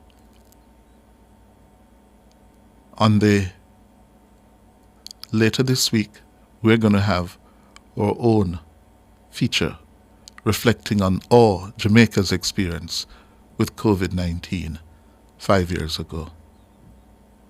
All right? I'm going to wrap up now. Time for your calls. My hands were steady, my eyes were clear and bright. My walk had purpose, my steps were quick and light. And I held firm to what I felt was right, like a rock. Like a rock. I was strong as I could be, like a rock. Nothing ever got to me, like a rock. I was something to see, like a rock. Cliff Says was brought to you by the Ford Territory SUV, available at KIG. We keep you driving. Resolve your conflict peacefully with restorative justice. Call 876-906-4923. The time by the Ministry of Justice is 16 minutes to 11.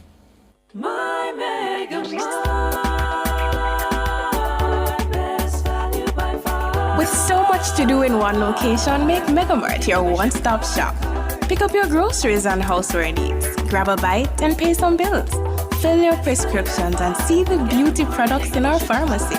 All in one amazing location. My Megamart, the best value by far.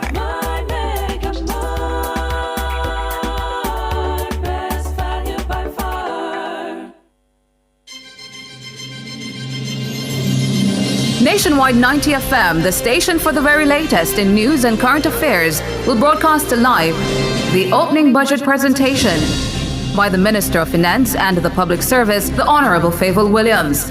On Tuesday, March 11, the Honourable Favour Williams will put forward the government's plans to finance the budget for 2025 to 2026. That's a live broadcast of Finance Minister the Honourable Favour Williams' opening budget presentation, Tuesday, March 11 from 3 p.m. to 5:30 p.m. on Nationwide 90 FM, the new revolution in media.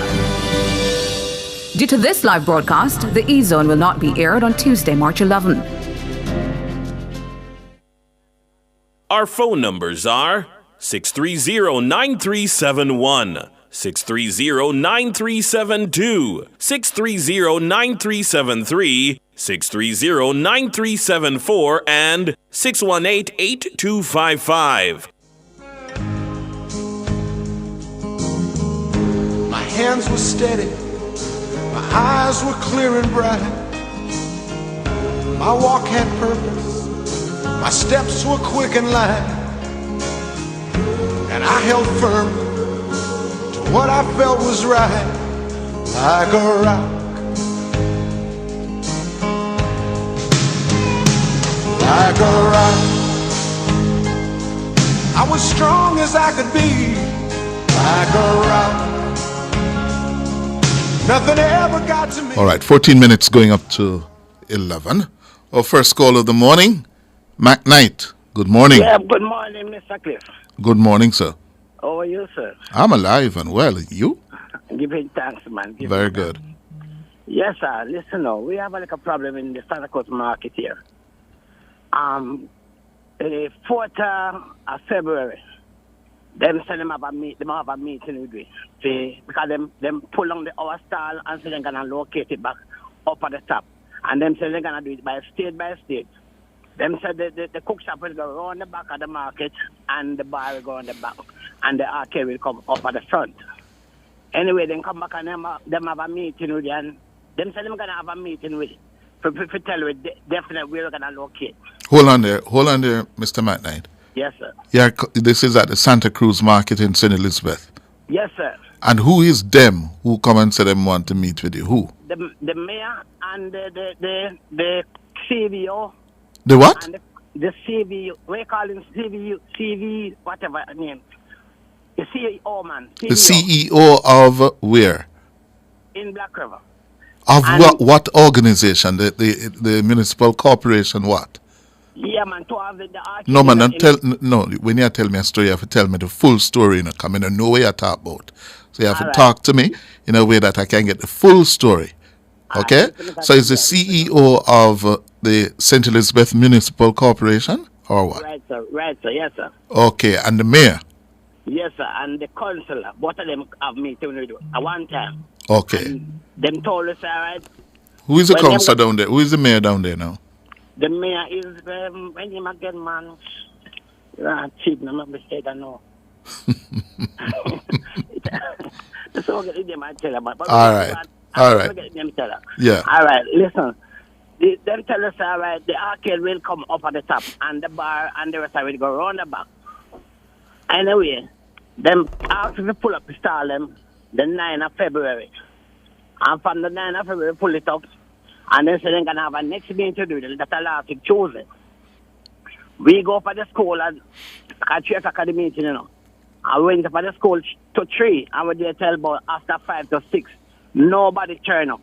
Nobody tell us, say, boy, the meeting postponed and anything. Nobody shot themselves, bossy. So we start to call the metro now.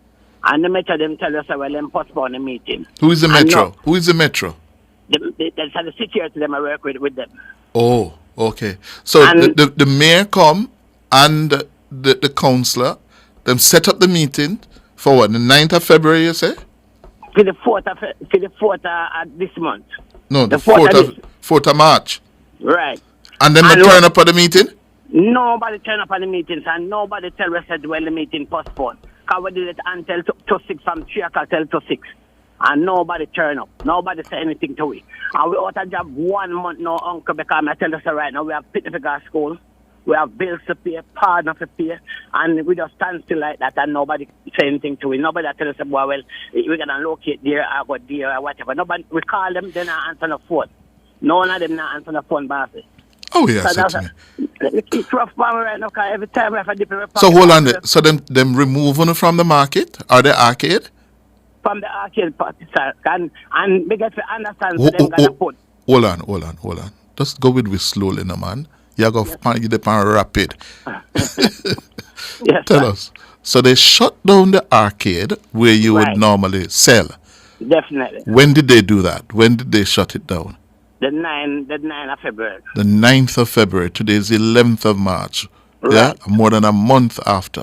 So you have not been all of you have not been able to vend in the market or in the arcade for a month now. Right, so from them time until now. Not even So we're on a selling now. Nowhere, uncle, because we comply with them over the years now, because we used to sell on the main street and they must remove. We come up in the arcade over 30 a year in the market. And we them are disturbed because the people on the street, they're not trouble them the people from the main road. And with the inside of the market, we then come disturb and pull up. And for over a month, and they set up a meeting for the 4th of March, and them not turn up. Have they reached out to any of you since not turning up for the meeting? No, bossy. No, until today. No, man, you get something wrong, man. You miss something. Something, Mr. McKnight. No, you miss anything. I tell us that happened, bossy. Nobody show up, nobody answer it. Because we try to call on the several times. Nobody answer it. Nobody not to call phone and answer it. The mayor of Black River, is that him is the mayor or the head of the St. Elizabeth Municipal Corporation, right? Yes, sir. Well, you don't remember my name? Nora, we'll beg you find out the name for me. We're gonna get the name and Dwight Salmon? Is that it, Dora? Yeah, Mr. Salaman. Salama. Salmon. Yeah, man. Solomon. Right. Yes, man. And nobody. He's turned Dwight upon them at all. Salmon, not Solomon. Mhm. He's Salmon, right? Okay. He's the mayor of Black Yes, River. sir. And what's the name of your counselor? The counselor for the Santa Cruz division. Mr. William. Mr. Williams. Yes, Yes. And the MP there is Noel. What's his name? Slowly. Mr. Solly. Slowly. Not Noel. What? And Delroy Slowly. Right. Slowly. Yes, sir. And none of them turn upon no boss. No. That can't stand. That can't stand. Mr. Slowly, Mayor Williams, Mayor Salmon, Councillor Williams. Yeah?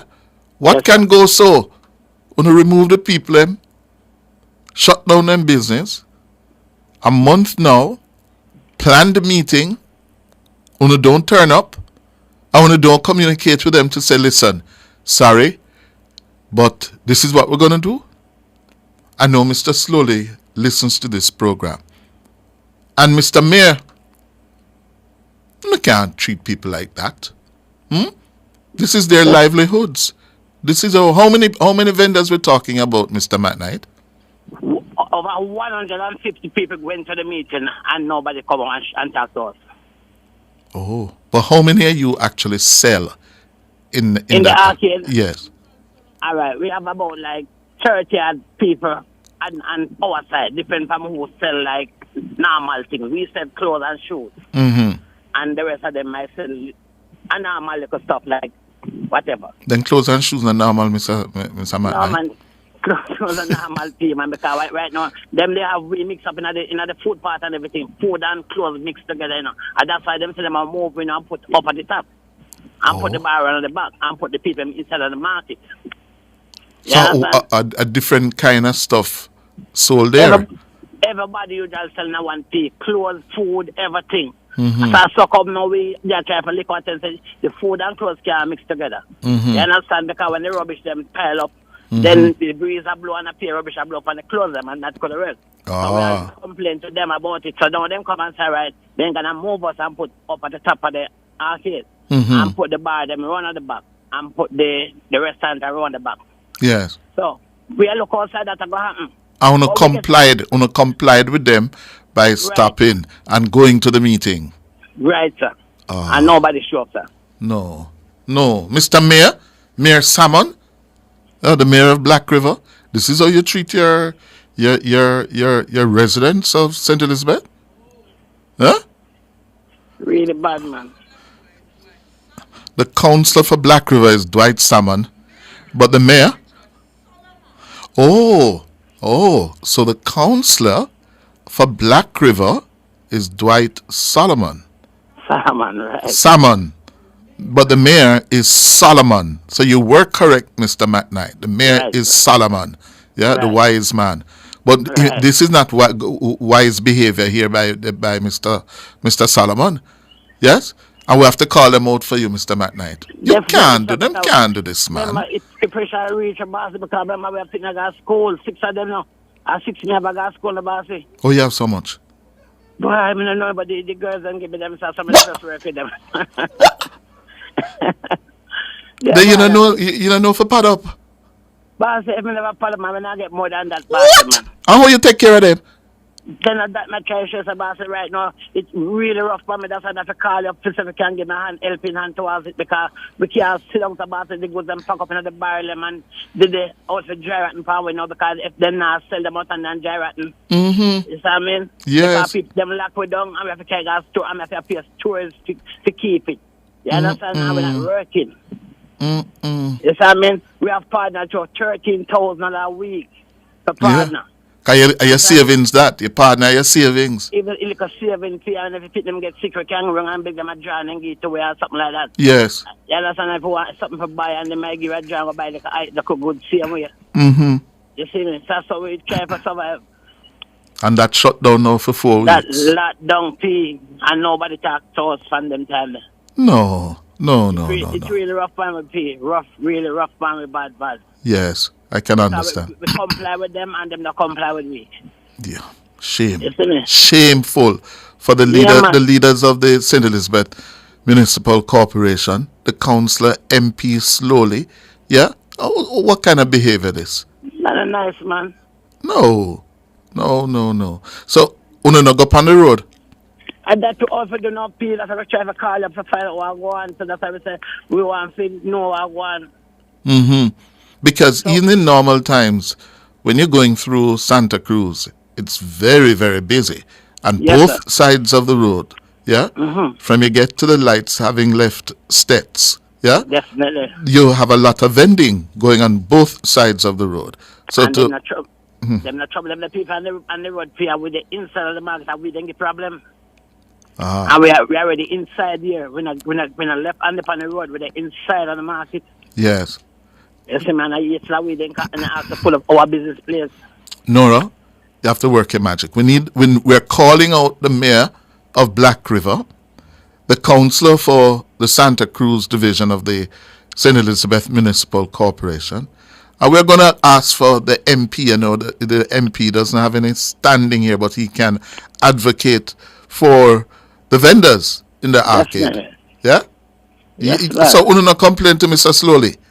Because we try to call him phone to pay, and nobody not pick up, nobody not answer. I won't do. The boss, we not do anything about it, but it's like them just disrespectful. You understand? They not care about we, because we come like nothing to them. Because remember, no, if them not work one day, not pay them, I get paid enough. We not getting enough pay, nobody not pay, we have to stand still and not do anything. Yeah, you forgot they got sell for earn. You see what I mean? So everything we want, we have to dip in our pocket feed pay, because like, if you put a $110 just so, we have to go feed, because you put them can't stay hungry pay, because remember we bring them come in, man. How old are you, Mr. McKnight? So, sir? How old are you? I'm 55, sir. So you're done now? Me cut off no people can pay. Me can't afford them no more. So the 6 of me got to know people, me they are better with them. Yes. Me they are trying to make them 2 ends meet for them pay, because right now, so in the bush, me they pay a plan like a pop child, because on the side, because me not working at this time, I have to take the bush feed. I try to plan like a pop child, like a catch crops, so me can back up something before until they're ready for me. Yes. You see what I mean? I feel it for you. Yes, man. Because it's really rough, man. It's rough by my man. Well, you have done something. You have called me, and you have brought it to public attention. And this morning, we're calling out the leadership of the St. Elizabeth Municipal Corporation, Mayor Solomon, according to Mr. McKnight. Yes, you have let them down. You and the leadership of the St. Elizabeth Municipal Corporation have let down the vendors who you asked to leave so that you could do your reorganization. They complied. You set meeting for them, with them. You don't turn up. You don't even give them the courtesy of following up to say sorry. Here's a new date for the meeting. Yeah? Over a month now. What do you expect them to do? Mr. Mayor, because the buck stops with the mayor, Mayor Solomon, calling you out this morning, sir. This is shameful. And Mr. McKnight, you tell me everything? Yes, sir, so far. You're sure you tell me everything? Yes, man. Don't make me go beat up my gum and then here say, this never, you never tell me this, you know. Yeah, but tell everything what I'm going to people, because them ship the people, them put them around the bar people, them around the back, the sun, and the restaurant around the back, and we going to go up at the top, at the front part, that's all. Then, and the food vendor, them going to go inside of the market. So them do a little work inside of the market, like pave off some little place inside, that's all. But at the same time, them tell us state by state, them do it. So hold on there. So the work is being done? What am I doing the people? Because one man can't fix market P, because one guy around there do one little draining around the P. And we're not seeing a group of man like say, I'm gonna put on somewhere. But are they doing paving? No paving not going on at this time, P. Oh. So what is happening now?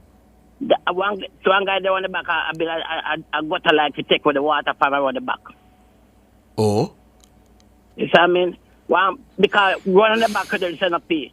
15 years ago, we left from run at the back because nothing never wants to run at the back and pay a gunman and thief. Robbery run at the back. So 5 o'clock in the morning, one of my co-workers get up because it's like on a weekend, like, you know, the market starts from Thursday. Thursday, Friday, Saturday. Yes. And 5 o'clock in the morning, him get up and open him shop door. And by the time him open his shop door, I go in his face. Uh-huh. You see what I mean? Guy them pull him up and push him in his shop, search him in his shop, take up his whatever little money they have, then take and gone and chuck him and gone about him business. Mm-hmm. You see what I mean? So we left from around this because nothing now going, because we'll be an extra by the market back. Mm-hmm. But nothing now going to because when they want it back, you know, I said nobody. Okay. Nobody not at all because nobody now walk come so far, come shopping around the back there. So we left and we come up a little bit more, up more. Mm-hmm. And we locate this now. And then so they're going to move because they want the market place. That people can stay out the road and see the market house. Yes. So all right. We're trying to make contact with the mayor, Richard Solomon, yes, to get on top of what is happening there. So you keep listening to us and don't hang up. We're going to ask you to give Nora your phone number so we can make contact with you. Here? All right, bye-bye. Yes. Oh, dear. Time for the break.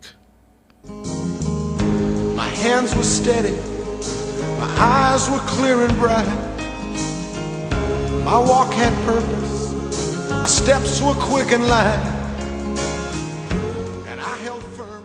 Super healthy, super happy. SuperMed located in Kingston, St. Thomas, Portland, and St. Mary. The time by SuperMed family of pharmacies and Hughes Den Pharmacy is 3 minutes after 11. Digicel, live life your way, not free what? Digicel postpaid. With Digicel postpaid, it's all about you. Sign up or pay your bills to stay active for a chance to win a luxurious all-expense paid trip for two to Royalton, Antigua. With round-trip flights on us, every week you could win exciting prizes. Event tickets, gym memberships, spa packages, excursion adventures, restaurant vouchers, and more. When you opt in on the My Digicel app, life your way starts now with Digicel. Better connected. Promotion ends March 31. Authorized under Section 58.3 of the Betting, Gaming and Lotteries Act. Big news! The Big Bite Food Safety Show now airs on Nationwide 90 FM with your host, Alison Richards, the Food Safety Girl. Join Alison every Tuesday from 1 to 2 p.m. as she serves up expert advice, tips, and insights on everything food safety. Stay informed, stay vigilant, and remember, food safety is everybody's business. Don't miss a bite of the action. Tuesdays at 1 p.m. only on Nationwide 90 FM, the new revolution in media. This week's episode takes you behind the shelves, ensuring your supermarket food is safe.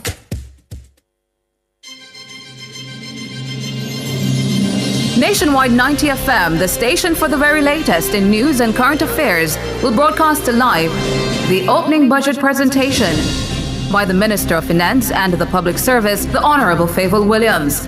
On Tuesday, March 11, the Honourable Favour Williams will put forward the government's plans to finance the budget for 2025 to 2026. That's a live broadcast of Finance Minister the Honourable Favour Williams' opening budget presentation, Tuesday, March 11 from 3 p.m. to 5:30 p.m. on Nationwide 90 FM, the new revolution in media. Due to this live broadcast, the E-Zone will not be aired on Tuesday, March 11. Cliff Hughes Online. Talk radio for all Jamaicans. My hands were steady, my eyes were clear and bright. My walk had purpose, my steps were quick and light. And I held firm to what I felt was right, like a rock, like a rock. I was strong as I could be, like a rock. Nothing ever got to me, like a rock. I was something to see, like a rock.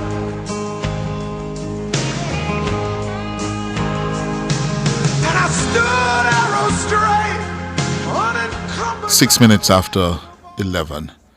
We are going to go back to the issue I raised this morning. What is happening at Fort Rocky, a protected wetlands, of designated a wetland area, protected area of international importance. We have joining us noted environmentalist and activist Diana McCauley. Good morning, Diana.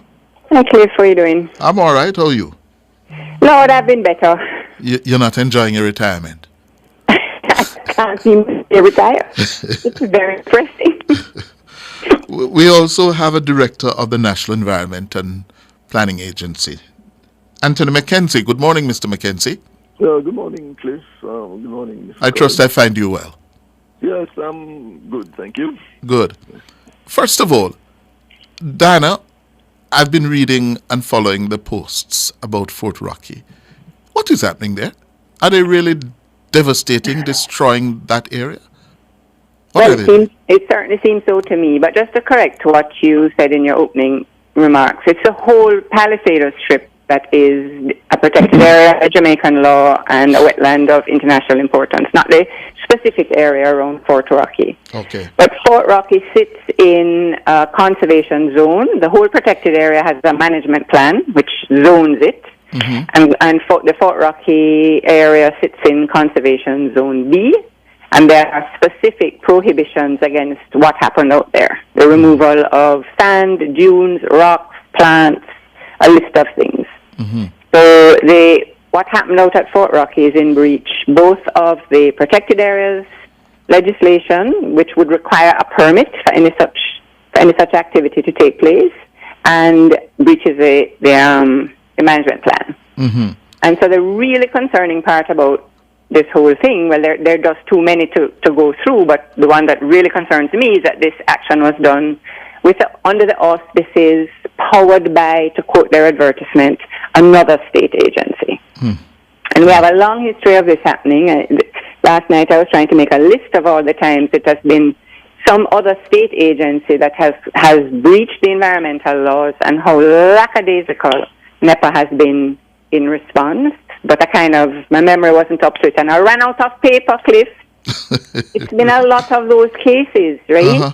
And NEPA has a history of stopping work after the destruction has taken place. Mr. McKenzie, is that so? I think Ms. McCauley knows better than that, right? The activity out there was identified by NEPA. It was a routine monitoring exercise, and I can tell you that we have a dedicated officer who monitors the Palisades protected area. He goes out almost on a daily basis. The activity was observed by a NEPA officer, right? In the first instance. Everybody has heard about it after, right? So that should be made clear. Now, the point is that yes, and that's the reason why we have a dedicated officer in that particular area, because we recognize the importance of that area. It is under our legislation, it is under the NIC's legislation that is declared a protected area. Mm-hmm. It is the NIC who made the recommendation for the area to be a Ramsar site. And so we take this area, this important ecological area, we have taken its importance to the highest level. Right? So we have not played around with this area.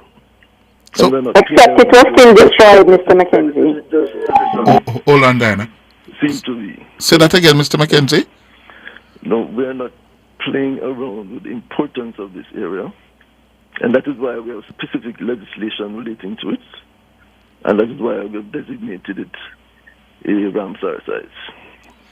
Diana, you were trying to say? Except that it was bulldozed from sea to road.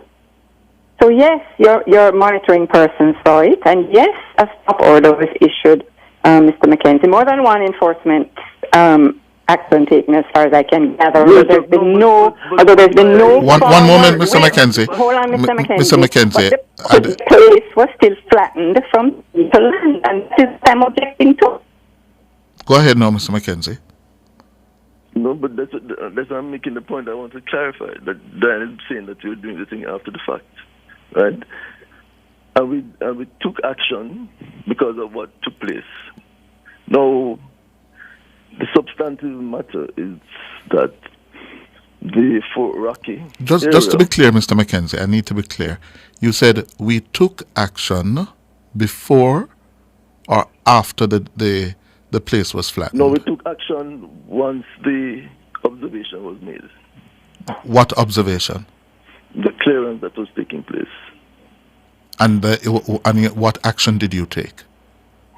Well, the Jamaica National Heritage Trust was served a notice to cease the activity, and we've had meetings at the highest level, meaning our executives, my CEO, with the executives of the Jamaica National Heritage Trust and the ministry, have met on more than 2 occasions, and the agreement is, the position is that the area would be rehabilitated.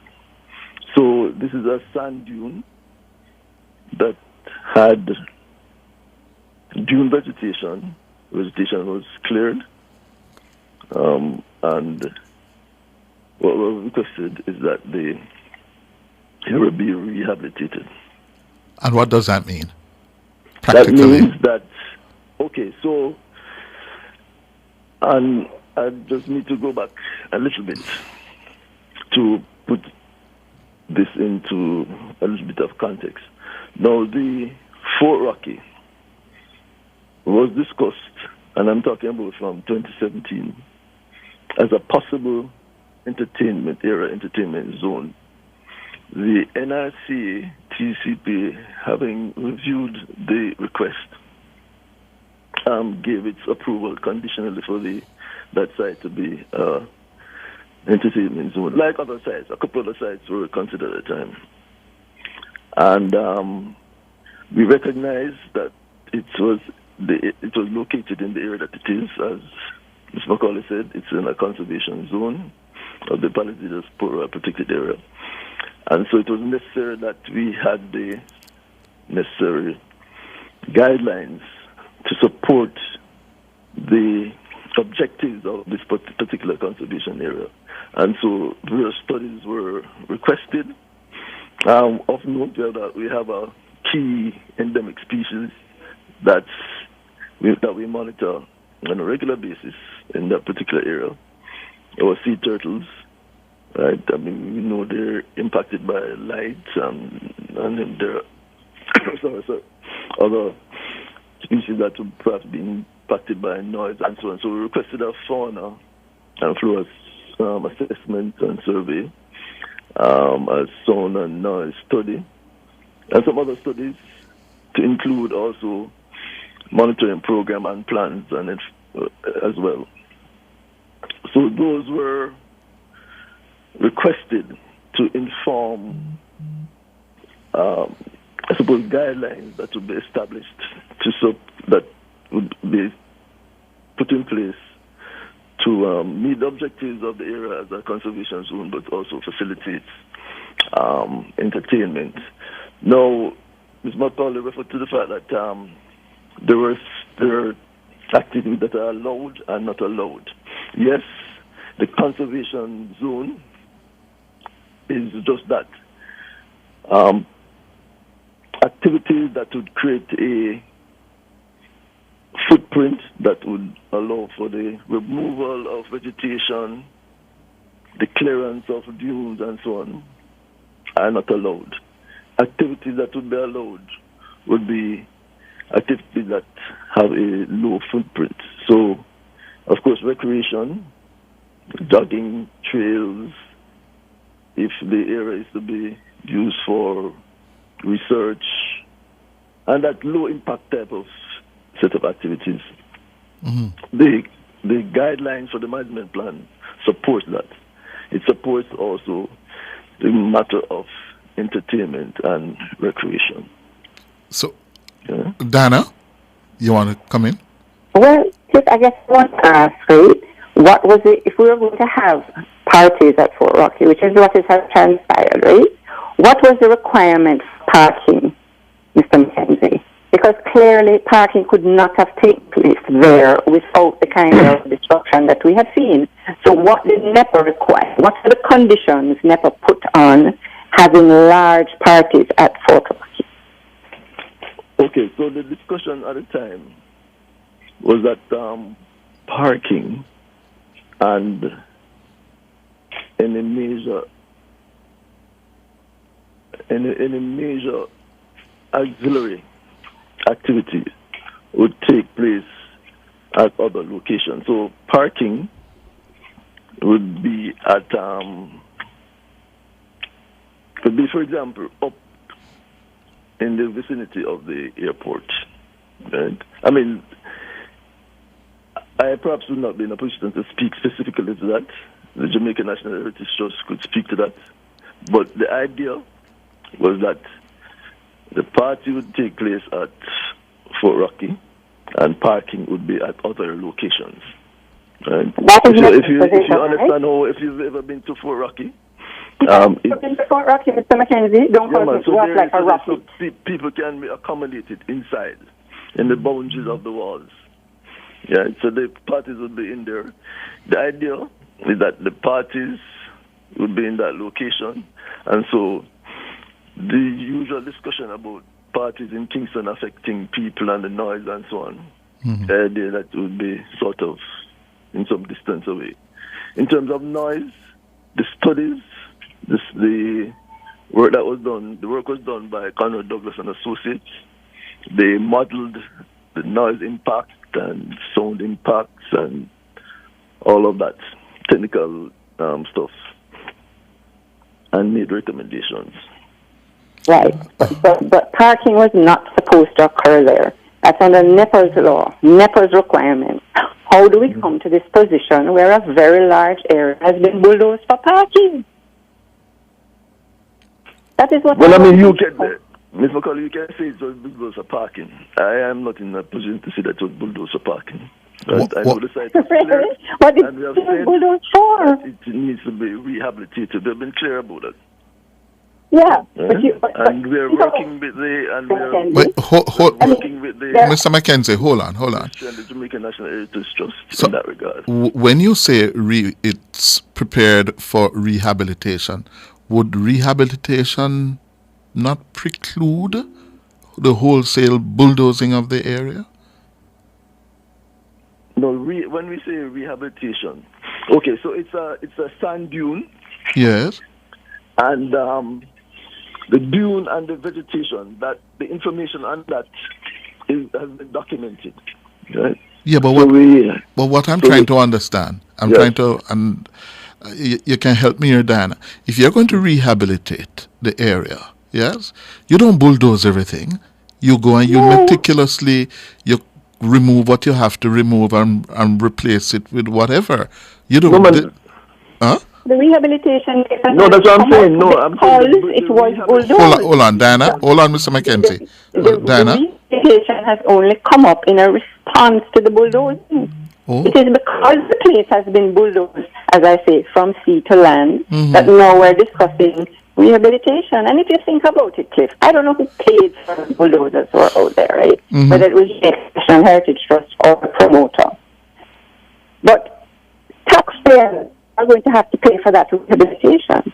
I suppose to all the ads which are all over Kingston advertising enough parking, so I don't know if they don't know that what was bulldozed was for parking. But anyway, it says powered by the ministry and it's in its current incarnation. It has other words, right? So is it possible that we paid to bulldoze this area, we taxpayers, and now have to pay to restore it? Is that what we're talking about? So, Mr. Mackenzie, yeah? Fort Rocky has been used for a long time for several events, including parties. Yes? When were you and your monitoring officer aware that this wholesale bulldozing was taking place? We became aware of it on Monday last. Not Monday, that should have been Monday the 3rd. Monday the 3rd of March. Yes. Uh-huh. And Yeah, so we became aware of that on Monday. And so I think, they would have probably started Monday, or it could have been, Sunday the earliest. Yeah. And it had been, Diana, do you know how long they've been doing this bulldozing? No, I only know when pictures started to appear. Uh-huh. So the rangers out at the Palisados, which, as Mr. McKenzie points out, NEPA is the park manager for that area, right? Mm-hmm. They seem to have seen this destruction. I don't know at what state it was at, but it has started. It was clearly in breach of their regulations. I don't know when the enforcement action was taken, but the clearing continued. And it continued until everything was removed from sea to land outside that port for a very large time. It only continued until it was stopped. But when it was stopped, Mr. McKenzie, it was when it had been completed. This is what I'm trying to say. But Ms. McCauley, how do you know it was completed? Because do you know they went out there and took pictures. Do you know the extent of what they were planning to do? Do you know, Mr. McKenzie? Hold on, Diana. And then it was stopped. Do you, Mr. McKenzie, do you know, one, was it wholesale bulldozing? And do you know when it was stopped? Yeah, it was, yes. A tractor was used to clear the site. And there was some, based on the observation, there was some amount of leveling. Right? Leveling is the same thing as bulldozing. Yes. Mm-hmm. Right. And the activity was stopped last week, Wednesday, in terms of the serving of the notice. So the damage was done right under your nose, and your monitoring officer's nose. I want to never do nothing about it. Well, once it was observed, it was stopped. But that was days after. Yeah, the actual instrument was served. Yes. But Mr. McKenzie, that's a failure on your part, NEPA's part. That's why you told me you have a monitoring officer out there who visits the area every day. No, man, I don't know that. I don't know. The way how the notices are. Mm-hmm. There'll be a site warning as well at the site, and then the notice will be served. What was on the site before, let me use your word, the leveling took place? What was on it? Right, so on the site, there have been, the dunes are not extensive at this particular location because this particular area was apparently impacted by,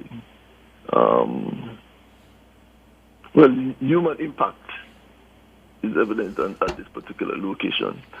And it would appear that there was also impacted by a fire a couple of years ago. No, but my question, Mr. McKenzie... So what's on there, we have some coastal vegetation, so species such as acacia. There's a dominant species of cactus, commonly known as dildo. There is the opportunity species as well, and there are some other grass family species as well on the location. Some pioneering species that would have grown out of and following the impact of a fire. Right? But it's the species that are there are common to the other areas. So east of the site, you'd see the similar species, and west of the site as well. There is a small stand of mangroves to the corner of the site, but it doesn't appear that mangrove was impacted by the removal. Well, the damage has been done now. right? And unfortunately, and that is why we want the area to be rehabilitated. Well, Diana, another failure of the regulators? Yes, and the state agencies, I don't understand how our environmental laws go back 30 years old, right? 1991 was the NRCA Act. Palisades was declared in 1998. The regulator is a park manager. How is it state agencies don't know what permits they need? How does a state agency undertaking a project not have the list of all the environmental permits that are going to be, or the activities that require the environmental permits on their desk? Or is somebody operating in a protected area not looking at the management plan before they go and put a bulldozer on the land?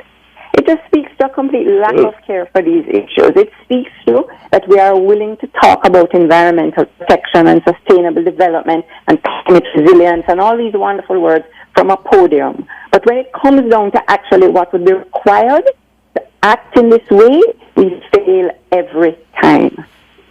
Mm-hmm. Well.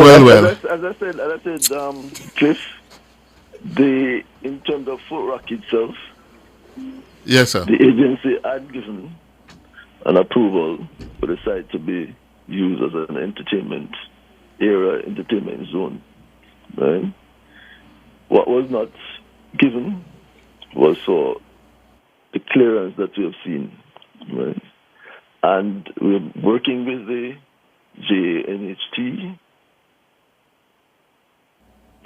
and the ministry to address this particular issue, to correct it. We are receiving positive responses, and we expect that the rehabilitation will proceed post-haste. What I want to know, Mr. McKenzie, is the party which is scheduled for this Saturday going to go ahead with parking on that land that was cleared, or is NEPA going to require what it required that the parking takes it elsewhere? That's what I want to know. Right. Parking is not allowed in that area. I am driving out there on Saturday night. Okay. All right. Yes, we have been there. We have been there every day. Anthony McKenzie, Director at NEPA, and Diana McCauley, thanks for being with us. Thank you. Thank you. Thank you very much. Good. Time for the break. My hands were steady, my eyes were clear and bright. My walk had purpose, my steps were quick and light. And I held firm to what I felt was right, like a rock. Spark will transform Jamaica's roads with $45 billion of your Jamaican dollars to fix your roads, pipelines, and connectivity. Jamaica, let us step into the next chapter with Spark. The time by Spark is 11:30. Come taste the beat with Tasty Cheese. This Easter, we're back bigger and better. The Tasty team will be at St. William Grant Park in downtown Kingston, Saturday, March 8th from 12 p.m. to 5 p.m. Save the date and don't be late. Come vibe to some tasty beats. You could win prizes and surprises. Special sale on Dairy Industries products. Other food and drink will also be on sale. Tasty Beats with Tasty Cheese. Want to reduce your high electricity bills? Then Peak Energy has the solution for you. From grid-tied to hybrid solar inverters with full lithium-ion battery pack. Installation and maintenance packages available. Visit us at Shop 1, 3 Mosquito Valley Road, Red Hill, St. Andrew. Call 876-279-8820 or 944-0668. Or email us at peakenergysolutionsja@gmail.com. Peak Energy for everything solar. Don't fall victim to deepfakes. Watch out. Protect yourself. How are this For on my more TV? information, visit broadcastingcommission.org or Here ya, scan baby. the QR code on screen. Deepfake. No deepfake can't catch me. Junior, you know say AI can make something will look and sound just like you? One day Junior get a voice note from her granny. Say the food done, the medication done, and she need money urgently. Need money urgently. But Miss Pat no like ask people for things. And as so comes, Judy get suspicious. So what she do? She asks the neighbor figure check pan her. Junior, The lady quite alright over there make her Sunday dinner. So, the voice note a deep fake? Yes, my love. Come, your food ready. Right now, it look like we have to outsmart the AI. But wait, I really want dege dumpling you give me. Me I wonder if AI can make one deep fake dumpling for you. To learn more about deepfakes, visit www.broadcastingcommission.org. Digicel, live life your way, no free what? Digicel postpaid. With Digicel postpaid, it's all about you. Sign up or pay your bills to stay active for a chance to win a luxurious all-expense paid trip for two to Royalton, Antigua. With round-trip flights on us, every week you could win exciting prizes. Event tickets, gym memberships, spa packages, excursion adventures, restaurant vouchers, and more. When you opt in on the My Digicel app, life your way starts now. With Digicel, better connected. Promotion ends March 31. Authorized under Section 58.3 of the Betting, Gaming and Lotteries Act. Big news! The Big Bite Food Safety Show now airs on Nationwide 90 FM with your host, Alison Richards, the Food Safety Girl. Join Alison every Tuesday from 1 to 2 p.m. as she serves up expert advice, tips, and insights on everything food safety. Stay informed, stay vigilant, and remember, food safety is everybody's business. Don't miss a bite of the action. Tuesdays at 1 p.m. only on Nationwide 90 FM, the new revolution in media. This week's episode takes you behind the shelves, ensuring your supermarket food is safe.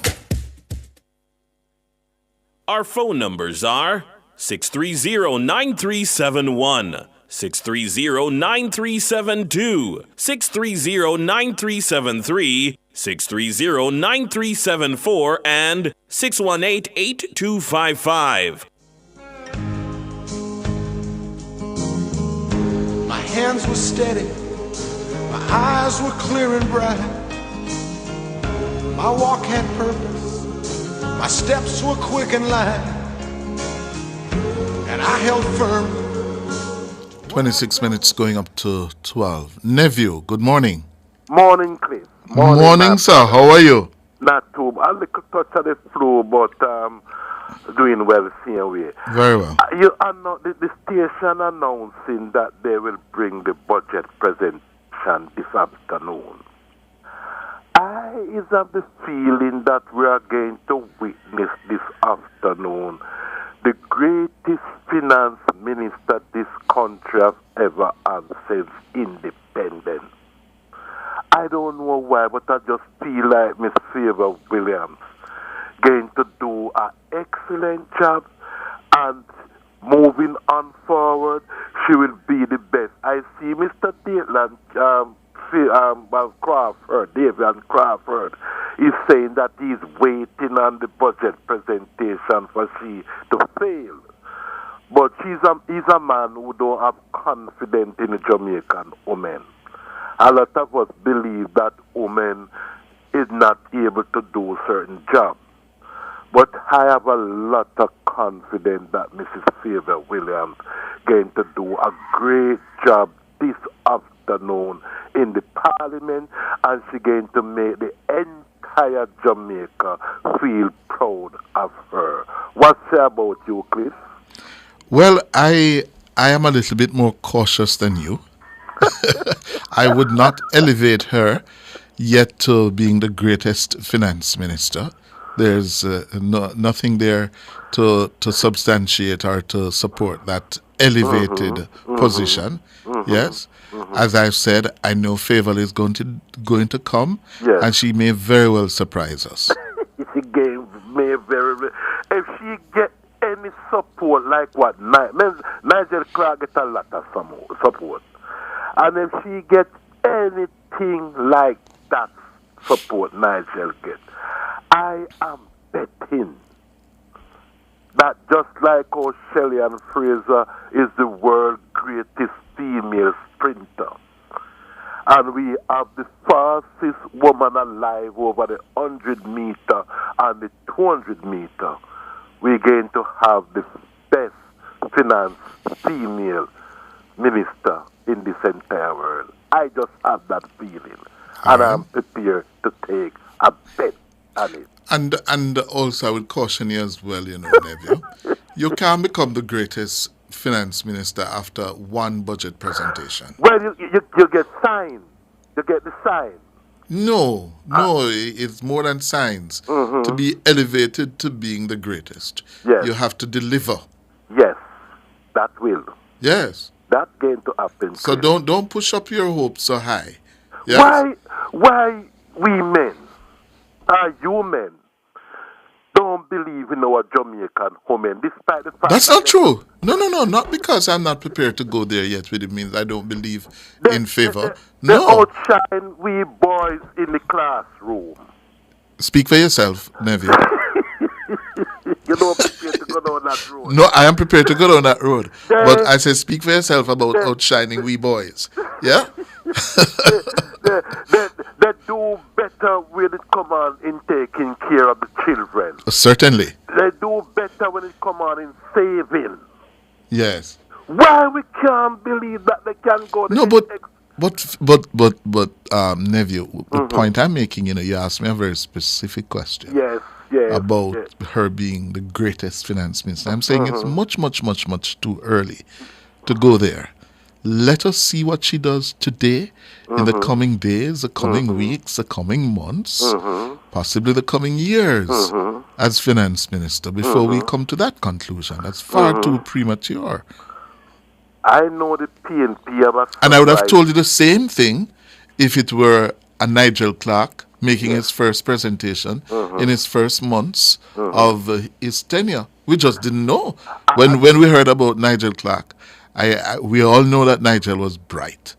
But there were also fears that he was nerdish and that he couldn't really arrest attention and look what he turned out to be. As I mentioned that, you remember that Peter Bunting said he were not connected with Jamaican people. It's a total different culture.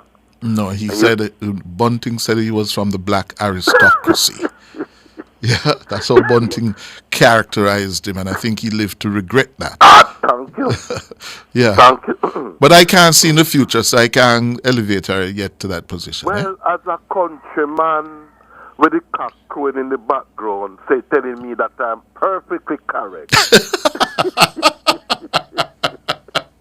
All right. Okay. Well, just before you go, the announcement of 2 new hotels in the parish of St. Anne, and with the Carib Cement Company is announcing in the paper that they are expecting to do well because of the growth in tourism. Again, Cliff, that little man from St. James, Edmund Bartlett, will ever be able to finish telling him thanks for the work he has done in tourism, Cliff? And the team behind him, like I said, right? Doing a wonderful job that hotels is building left, right, and center, and jobs is because they're predicting now that these 2 new hotels in the parish of St. Anne are going to create a few thousand jobs. You know, so we can boast on our tourism product, Chris. Oh, yes. We are, and not only to the work that Ed Bartlett and his team have done, but over the years, it's one of the industries we have been pretty good at developing post-independent Jamaica. Well, let me ask you, nephew. It's politics time now. Yes, election campaign. Yes. Yeah. Yes. You're between Portland and St. Mary, right? Yes. Yes. Yes. Tell me, how is it looking for Dunn in Southeast St. Mary against Chris Brown? You know, Cliff, I see Mr. Dunn is all over the place now campaigning. Honestly, I personally believe that if he did do much more, he wouldn't have to run up and down as he's doing now. Don't misunderstood me. Not saying that he has not done good work, not saying any such thing. But because I come up under a Daryl Vaz, who I see when he come on the election, he don't need to campaign. I call some order. Mike Henry, those people, maybe I was expecting too much from Mr. Dunn as a young member of parliament. And he wasn't somebody in the politics as we would accustomed to Delana Steve Wright to see on the GLP political platform going around giving excellent presentation, and the people is saying this is the type of presentation we want. So maybe I am expecting too much. With him now against Chris Brown, I just don't know what to tell you. What you are hearing? I'm hearing that Brown is very competitive. It's going to be a battle royal because Brown is competitive. I hear the discontent about Dunn's performance, yeah, and it is going to be down to the wire. Yes. And it is going to be hand-to-hand combat, as I like to say. Yes. And it is going to be also about organization. Who is better on the day between 5 o'clock in the morning and 5 o'clock on the afternoon? I can't throw Mr. Dunn under the bus. My ticket will be on him, and I wishing him the best. All right. Next one. Western St. Mary. The party chairman. Yes. I still a little concerned of the level of work he had been doing at this hour as a veteran in the system. Mm-hmm. He's a very good MP, but I see he has been up and down now, very active, and I am wondering what could have been causing that. Oh, you mean? But remember, Western St. Mary is a swing seat, you know. Yeah. It tends to swing. Yeah. Yes, and remember he lost it before and regained it. Yeah. By large numbers. Yeah. So he can't take anything for granted. Everybody have to damn well work now, you know. All right. You say, you remember Shiny take over strong PNP seat. Shahini Robinson. Right. Yes. And she turned it around in a Labour stronghold. That's when it come on campaigning election time. She now be up and down like Mrs. That is my concern. But hold on, nephew. It is unfair to compare anybody with Shahini, you know. Shahini was in a class by herself. All right. She is one of those special breed of politicians. Yeah, there are some who are just simply amazingly good at it. Yes. Shahini was one of those. Yeah. Portia Simpson Miller. Yes. Eddie Siaga. Yes. Another one of those when it comes to being able to manage constituency work with national duties. Yeah. Shahini was in a class of her own. So I wouldn't compare Montague or anybody else for that matter with Shahini. Montague is a veteran, nice guy. He loves his people. He serves his people. But I am a little concerned at this 9th hour. Yes. Energy. Yes. It a beat me because I called someone who left GLP, got PNP, when left PNP come back. That is what I want to see from the GLP members of parliament, and that is what get me in trouble with a lot of my GLP supporters because they want me to award poor performance, and that is not in the best interest of the Labour Party. Exactly. You need to perform to the people give you the opportunity. You need to perform that you don't have to hesitate when the election announced. Too much of them totally forget that there's another election. The morning after the election they win. So based on what you're saying, Nevi, as a Labour right, you're telling me, you're telegraphing to me that Western St. Mary and South East St. Mary are not safe for the JLP. I am not going to come out to say that. Because you have said it in as many words. You have said it in as many words. I paraphrase you. You're telling me Dunn is in trouble, Montague is in trouble. They have to be working damn hard. I said that they have been doing a lot of 9th hour Then that means that them in a trouble? And I am not in... You see, I don't know if it was this party night. You don't want to say it. You don't want to say it, Neville. Me can say it. What you're indicating is that the party chairman, Bobby Montague, the state minister, Dr. Dunn, are in a spot of political bother as they try to win re-election later this year. Well, if you want based to on your knowledge of the ground, you live there. If you want to take that from what I'm saying, yeah. But nationwide, our reputation. I don't speak for nationwide. I'm not speaking here for nationwide. I'm speaking as Cliff, talking with you. Accurate information.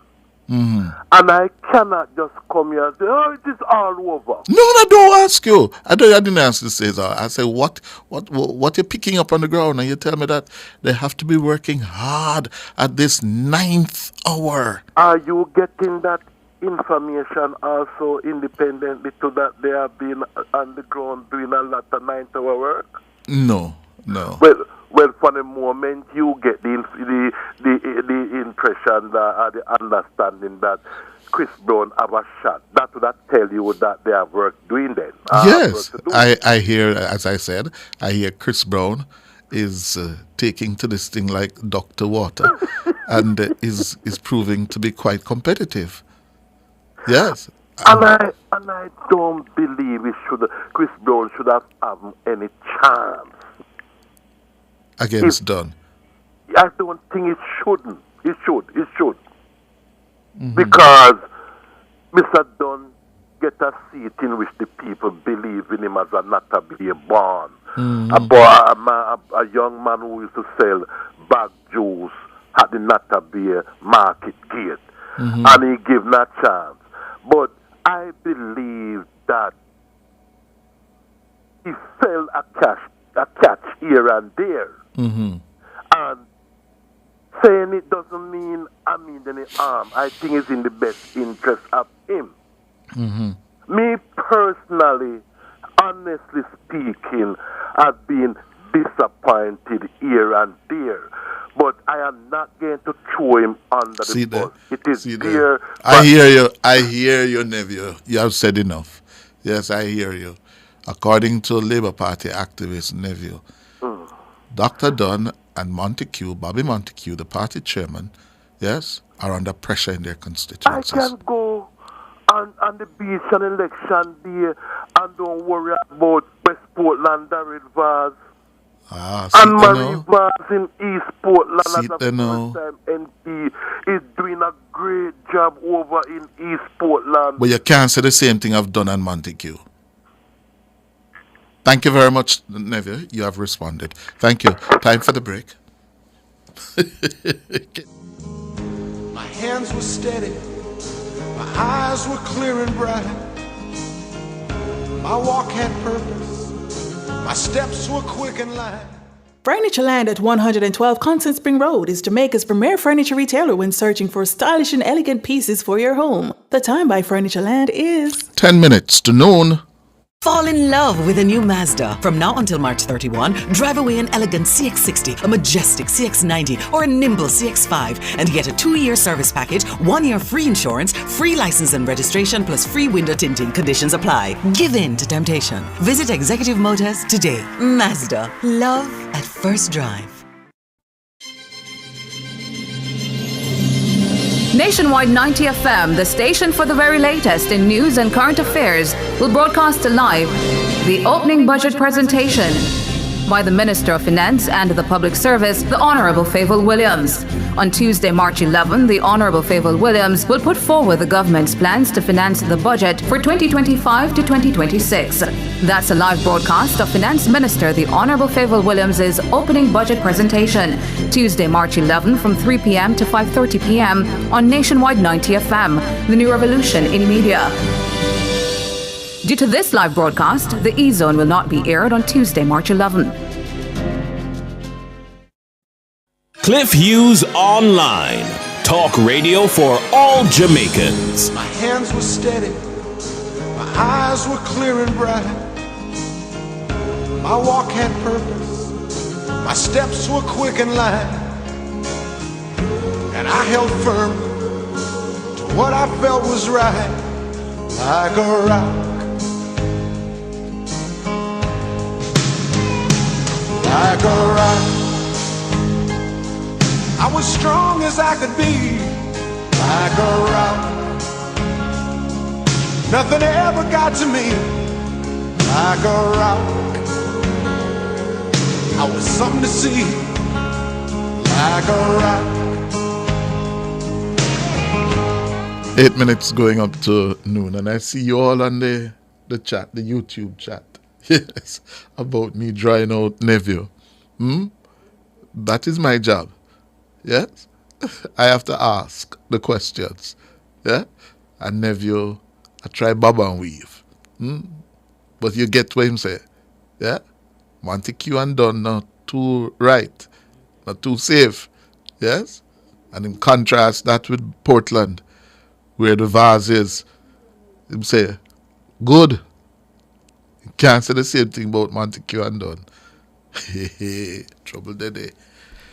Now, I gather I have with me the Director of Projects at the Jamaica National Heritage Trust. Yeah, still on the Fort Rocky issue. Mr. Miguel Fairman is the Director of Projects at the Jamaica National Heritage Trust, who is a lead agency on the development being taking place at Fort Rocky in terms of turning it into an entertainment venue. Mr. Fairman? Good morning, Mr. Hughes. How are you doing? I'm all right. Now, Good. the key questions facing you this morning, and yes, why have you all virtually devastated the wetlands area in that particular area for this venue? You have gone ahead, been doing what you're doing without the requisite approvals. How could you?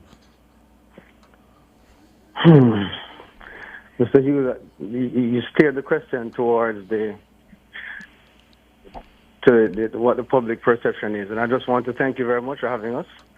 So the idea is to really have the public understand what is going on. I don't want to go into who gave approval, who didn't give any approvals. I don't want to say names here and there, whatever it is. I just want to clarify the air on what we're doing and what methods we're taking to get this thing done and the approach that has been taken and why we have what we have now. So I wouldn't say we have devastated anything in the space, right? I would say we're enhancing the fort. There's a term that we call adaptive reuse, which allows us to modify heritage properties while still maintaining the historic element of it or aspect of it or importance of it. So that's what you see going on in this space now. As far as we're hearing that we're destroying mangroves and we're tearing down endemic plants and all of that. And frankly, we're not doing any of those things. We're trying to prepare a location so that the entertainment industry will have a space to use and a promise will be kept that Jamaicans will have a space to go and entertain themselves in a location that the rest of the public is not disturbed by noise pollution, night noise, which falls under the Noise Abatement Act, right? So we didn't destroy any mangroves. We didn't tear down any plants one-of-a-kind plant that's sitting in the space.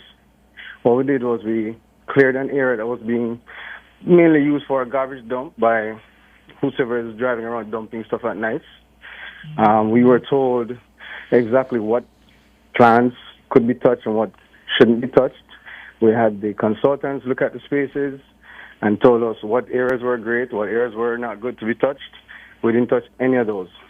If we were really clearing areas, there's a large mango tree that started as a small, itty-bitty plant a couple of years ago, and that was the only mangrove that was on that side. And we ensured that we protected the hell out of that one. We even spent days watering that to make sure that it grew. So a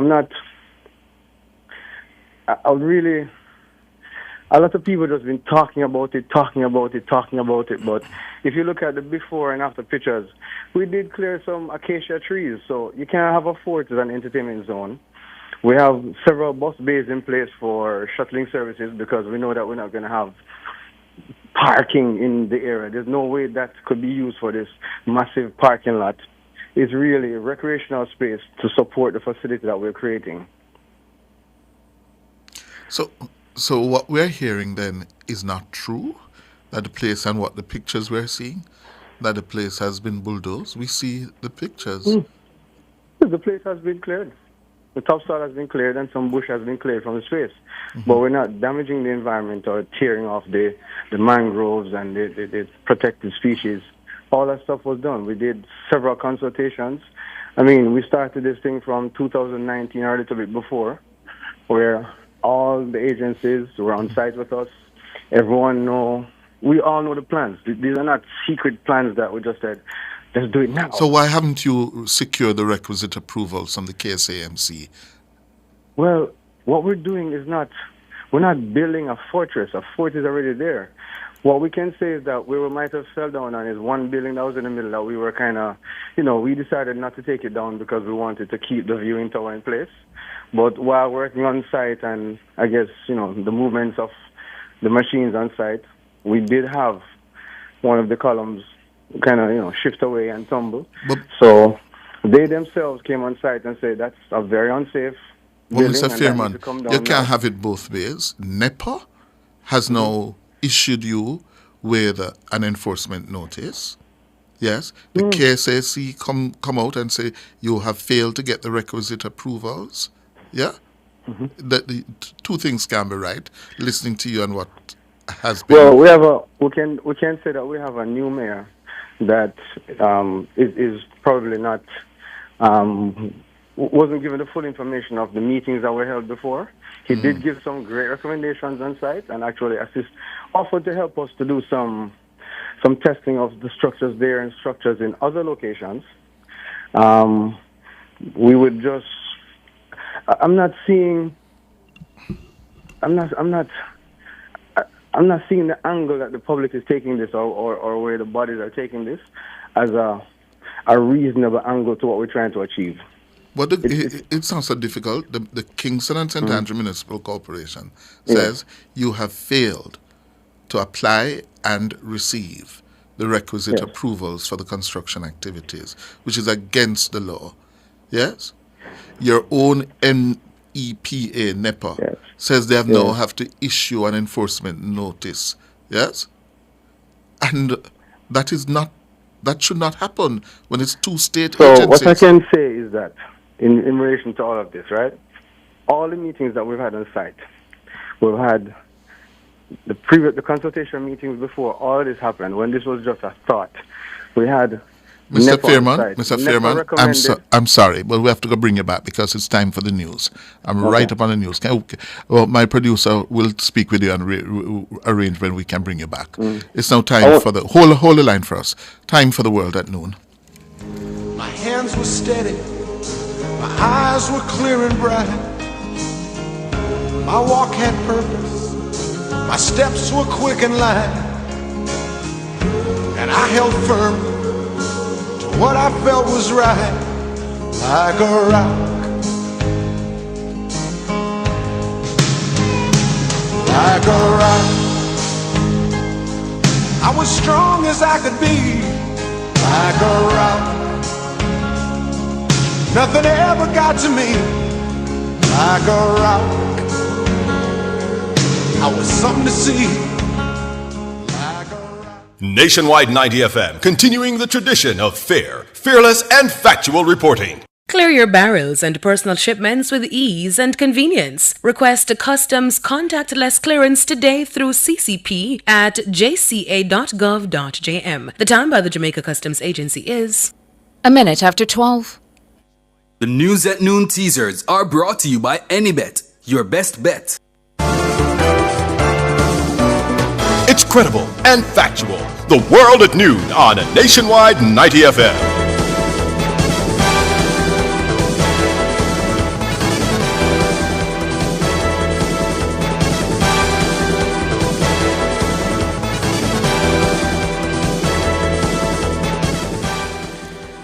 A very good afternoon to you. I'm Tona Thomas. Coming up in the nationwide world at noon for this afternoon, Tuesday, March 11, 2025. Today marks 5 years since COVID-19 was declared a pandemic.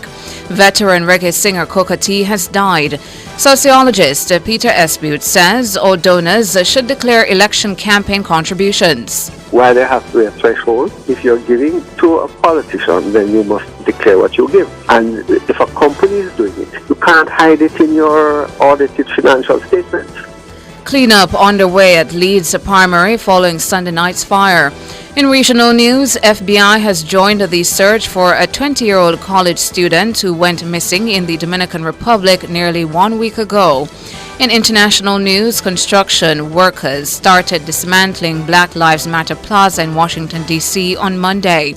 And in sports, manager Arne Slot says his Liverpool will have to produce their best game to beat PSG and advance to the quarterfinals of the Champions League. The details after the break.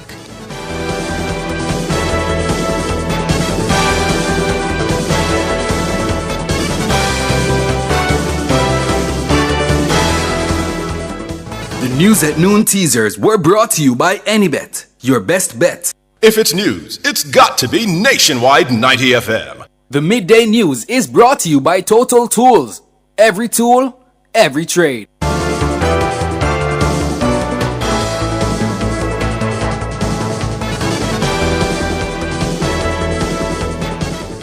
Now to the details.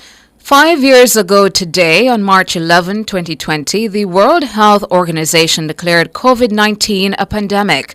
Dana Davey reports. The year 2020 introduced several new terms and concepts to our collective psyche. Chief among them, SARS-CoV-2 and pandemic.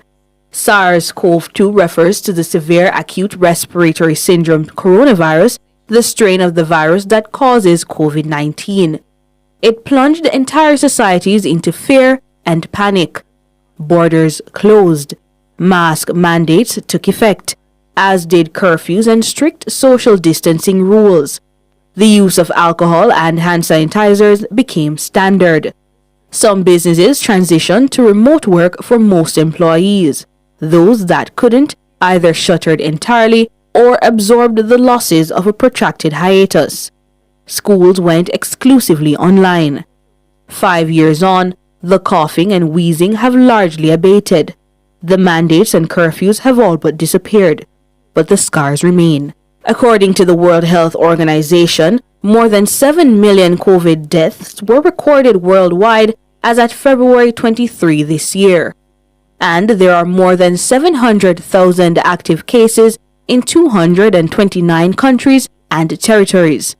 Here in Jamaica, the government on Monday unveiled a monument to those frontline healthcare workers who lost their lives helping others get well. Bearing each healthcare worker's name etched in gold plates and mounted on porcelain tiles, the monument sits on the grounds of the National Chest Hospital in Kingston. Prime Minister Andrew Holness spoke of its significance. This monument, which we will unveil together, is not merely a structure of stone and metal. It represents the courage, dedication, and sacrifice of the healthcare workers who stood on the front lines during one of the most challenging periods in our nation's recent history. In the UK, bereaved families and communities gathered on Sunday to mark the anniversary. Events paid tribute to frontline health staff, social care workers, volunteers, and researchers who played crucial roles. Writer and poet Michael Rosen, who survived COVID after being in an induced coma for 48 days, used his art to reflect on one of the most harrowing periods and events in the history of the modern world. Coughing and coughing, gasping for air, we remember. Empty streets, no cars anywhere, we remember. When you have a day of reflection, you know everybody's doing it. You know, it's not just me, I'm talking about my experience, but this is for everybody, so people can share it, and then we have a sense that you're not isolated, you're not left all alone suffering this stuff. Dana Davey for Nationwide News. Veteran reggae singer Cocoa T has died. The artiste died in the U.S. state of Florida early on Tuesday following a cardiac arrest. He was 65. Mahira Stewart reports. She loves me now. Ooh, she loves me now. The voice of sweet, sweet Cocoa T. The artist was born on September 3, 1959. His registered name at birth, Calvin George Scott. He was a native of the fishing village of Rocky Point in Clarendon. He attended Savannah Primary School in his hometown and then Bustamante Junior Secondary School in nearby Lioneltown. During this time, he began singing in school and on church choirs. When he was 14 years old, his talent came to the attention of producer Willie Francis, who invited the teenager into the studio to record Searching in the Hills. Searching for my baby, and don't know where she's gone. What I'm gonna do, what I'm gonna say, I need her so. Although the single's release marked the start of his career, it had little impact on the reggae scene. For the next several years, he worked as a part-time fisherman and also earned money as a jockey. In 1983, Cocoa T moved to Kingston to pursue his music career in earnest. With producer Henry Junja Laws, he issued 2 singles, Rocking Dolly and I Lost My Sonia, which proved far more successful than his recording debut almost a decade earlier. A full-length album, Rocking Dolly, followed. His next major career advance took place in 1989 to 1990 with a string of hit singles. In the wake of the singles' success, the singer stepped out of his own with a series of releases that reflected his opposition to the Gulf War waged by the Western Allies against Iraq. This fighting over this thing is a dangerous something because the Arab man them not joking. Oil Ting was banned from airplay in Great Britain. The other singles, No Blood for Oil, What's Gonna Happen After the War, and Ruling Cowboy, reflected the singer's equally strong sentiments against the military action. Cocoa T has toured extensively and was also known for his business ventures. He produced just over 30 solo albums throughout his career. Cocoa T is survived by his widow Malvia and his children, at least 2 of whom are attorneys at law. Mahiri Stewart for Nationwide News. Meanwhile, Prime Minister Dr. Andrew Holness has led the tributes to Cocoa T. In a post on his Instagram page, Dr. Holness extended condolences to the family, friends, and supporters of the singer. The Prime Minister noted that his smooth vocals and compelling lyrics produced timeless classics like Rocking Dolly and I Lost My Sonia. Those are some of his songs that have become anthems on the cultural landscape. Beyond his musical prowess, the Prime Minister noted how Cocoa T was a beacon of kindness and generosity, consistently uplifting the less fortunate and embodying the warmth of the nation. He says Cocoa T's influence extended beyond Jamaica's shores, touching hearts worldwide and solidifying the nation's place on the global musical stage. Opposition leader Mark Golding, in his post on Instagram, said that Jamaica has lost another musical legend. Golding says Cocoa T's smooth vocals and timeless reggae hits have left an indelible mark on our culture and the global music scene. The opposition leader says his artistry, talent, and message of love and unity will live on forever.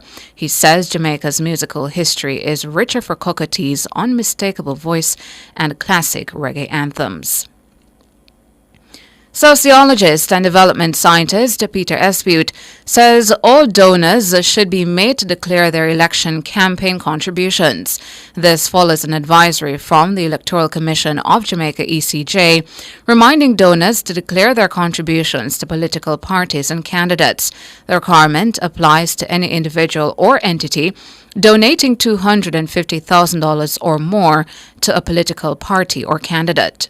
What would be a reasonable threshold then for donors to declare? There have to be a threshold, Tana? So if you're giving the party $5,000, you still come out and say you've given $5,000. Of course. you go, for example, to the website of any congressman or senator in the U.S., and you'll see a long list of contributors, some who give $20 and $50. I don't know why they have to be a threshold. If you're giving to a politician, then you must declare what you give. And if a company is doing it, you can't hide it in your audited financial statements. In its advisor, the ECJ says contributions to each candidate must not exceed $1.5 million. It also says contributions to political parties must not exceed $3.5 million. This also applies to individual candidates of a political party. Furthermore, donors must also declare any award of government contracts at or above $500,000 in existence for up to 2 years prior to making the contribution. This must be declared within 14 days. Esbute says while there's the fear that people will be branded as supporters of a political party if they're mandated to declare their contributions, transparency must be prioritized. If you don't want to be branded, then give to both sides. Why is it that if you give to one side, you don't want to be branded? Why are you ashamed of your political It's not, party? Peter, it's not shame, it's the reality of politics in Jamaica, man. But I'm agreeing with you that it's the reality of the politics in Jamaica is corruption, which is why we have to take these means. Peter Esbute, a sociologist and development scientist. The ECJ says any person who knowingly makes false statements in any report, declaration, or other document is liable to pay a fine of up to $3 million or face 12 months in prison. And Peter Esbute says his call for all political campaign donors to declare their contributions is motivated by a desire to keep so-called dirty money out of politics. Problem is not if George Davis wants to give money or dollar to a particular candidate. The problem is if a drug don wants to do it. Problem is if a drug dealer wants to do it. So if you say you want yours to be secret, the drug dealer will say, well, I want mine to be secret too. And the gun runner wants mine to be secret too. And so in the end, because you want your contributions to be secret, dirty money gets into politics. So to keep the dirty money out of politics, you have to bend a little bit, and what you would consider your right, I don't believe it's all right, but you think it's all right, to privacy, must be given up in favor of keeping dirty money out of politics. Peter Esbute, a sociologist and development scientist, speaking on Nationwide this morning on Tuesday.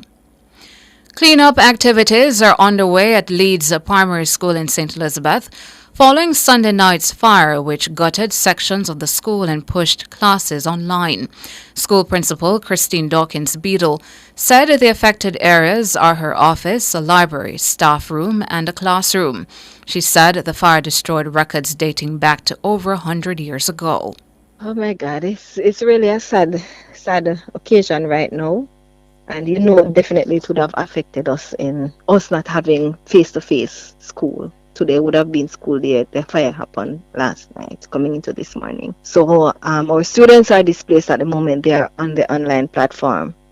The office, which hosts all the records, it's gone. Everything is gone. The staff room, everything in there is gone.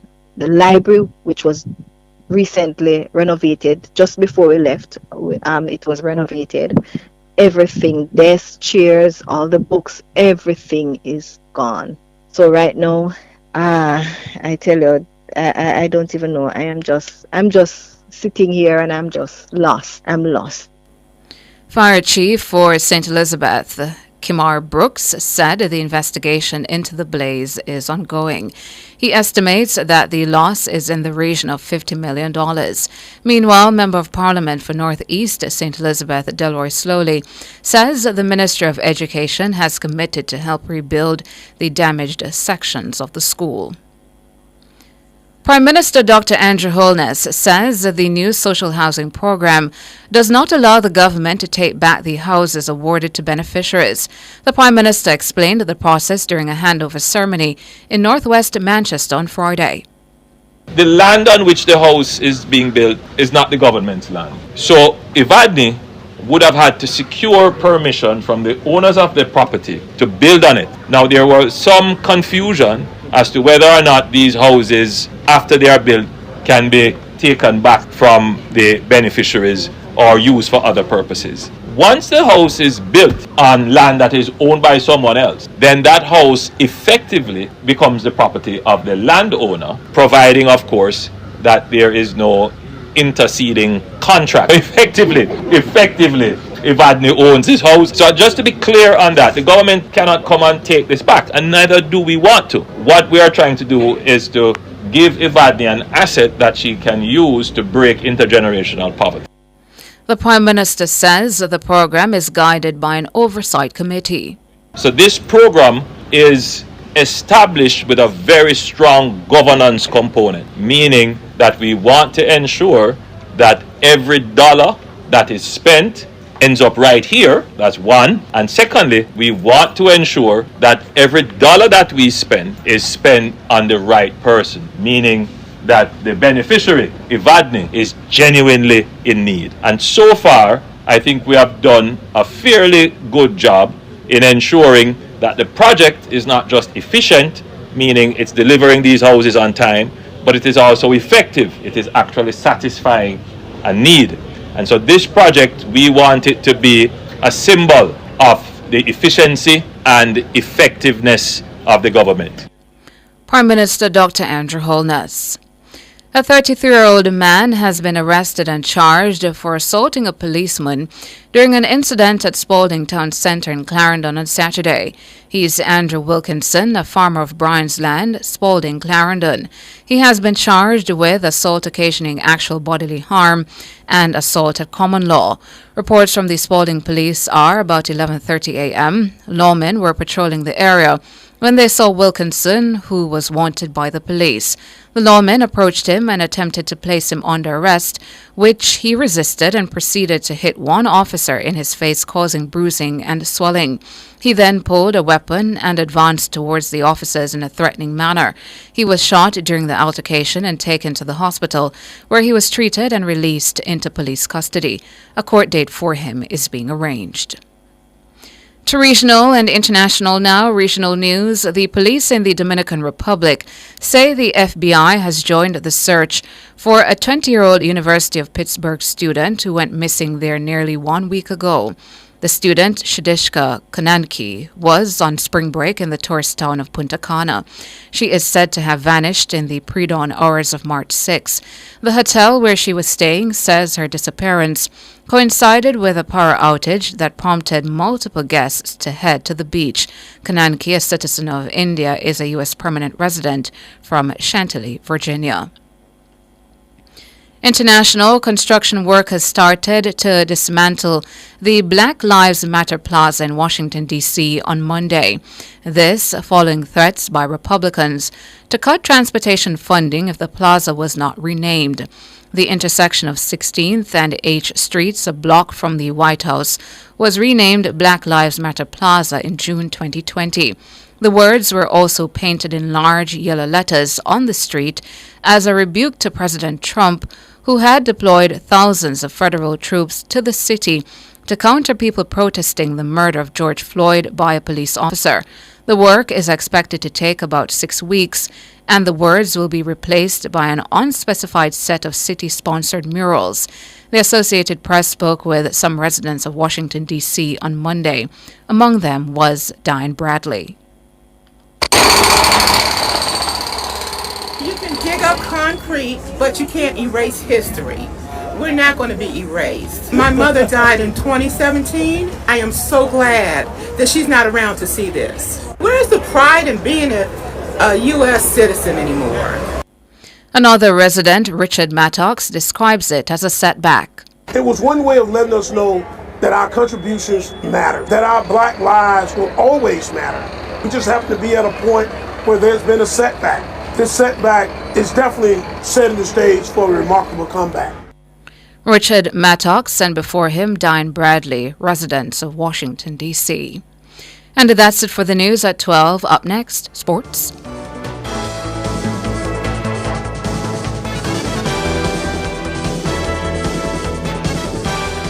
The Midday News was brought to you by Total Tools. Every tool, every trade. Success powered by learning.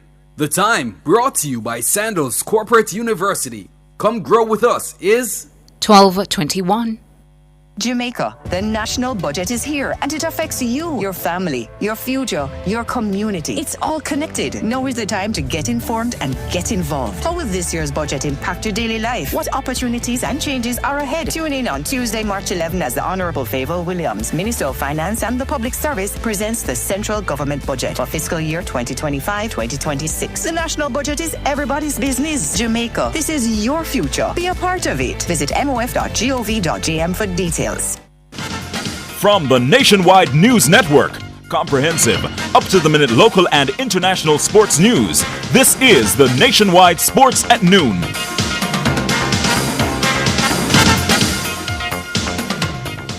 Hello, good afternoon, and welcome to your midday sports report here on Nationwide 90 FM.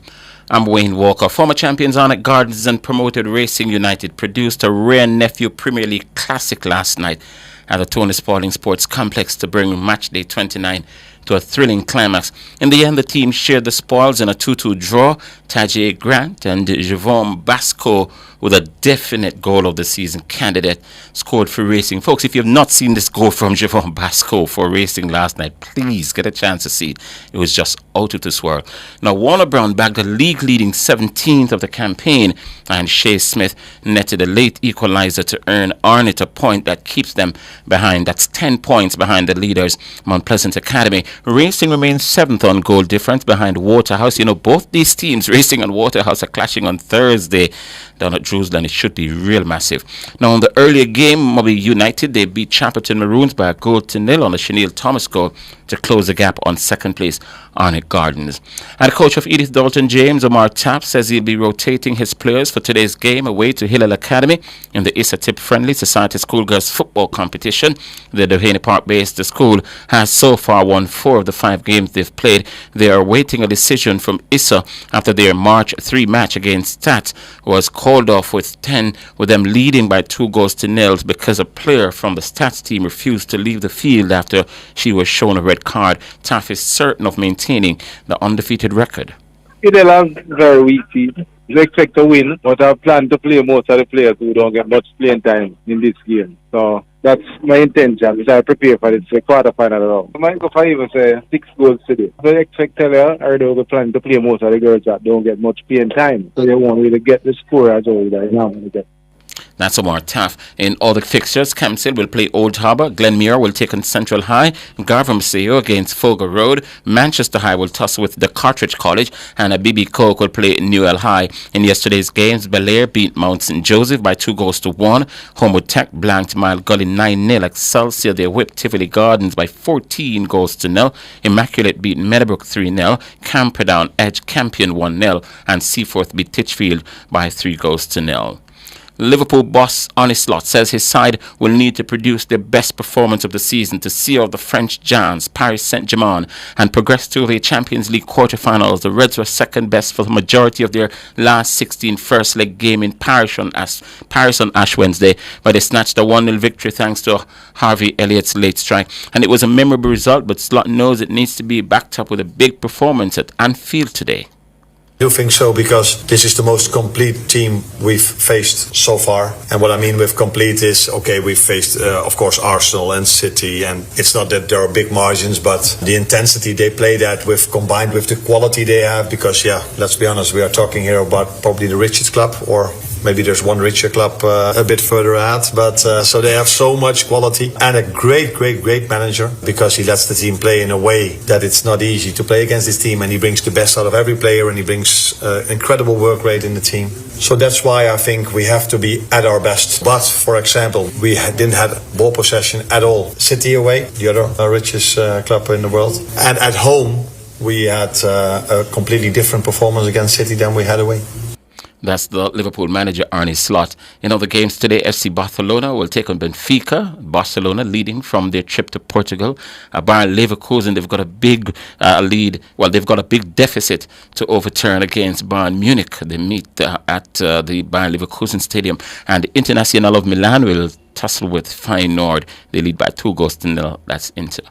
Manchester United, they've announced plans to build the biggest stadium in the UK, an iconic new £2 billion, 100,000-seater ground close to Old Trafford. Once construction is complete, the club's existing home is likely to be demolished. Co-owner Sir Jim Ratcliffe said he wanted to build the world's greatest football stadium, which the club hopes could be finished in 5 years. United's announcement comes after an extensive consultation process around whether to develop the existing stadium or to build a new one. Old Trafford has been Manchester United's home since 1910. The club would continue to play at Old Trafford until the new stadium is ready. Club sources say that they have previously said it would not be cost effective to shrink it for use as home for United's women and youth teams.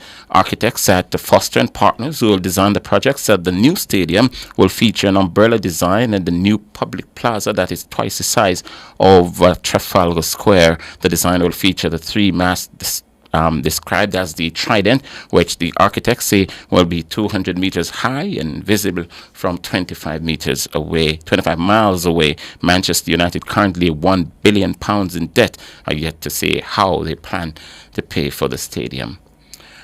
The 150th anniversary fixture between England and Australia to celebrate the first men's test match will be a day-night contest at the iconic Melbourne Cricket Ground.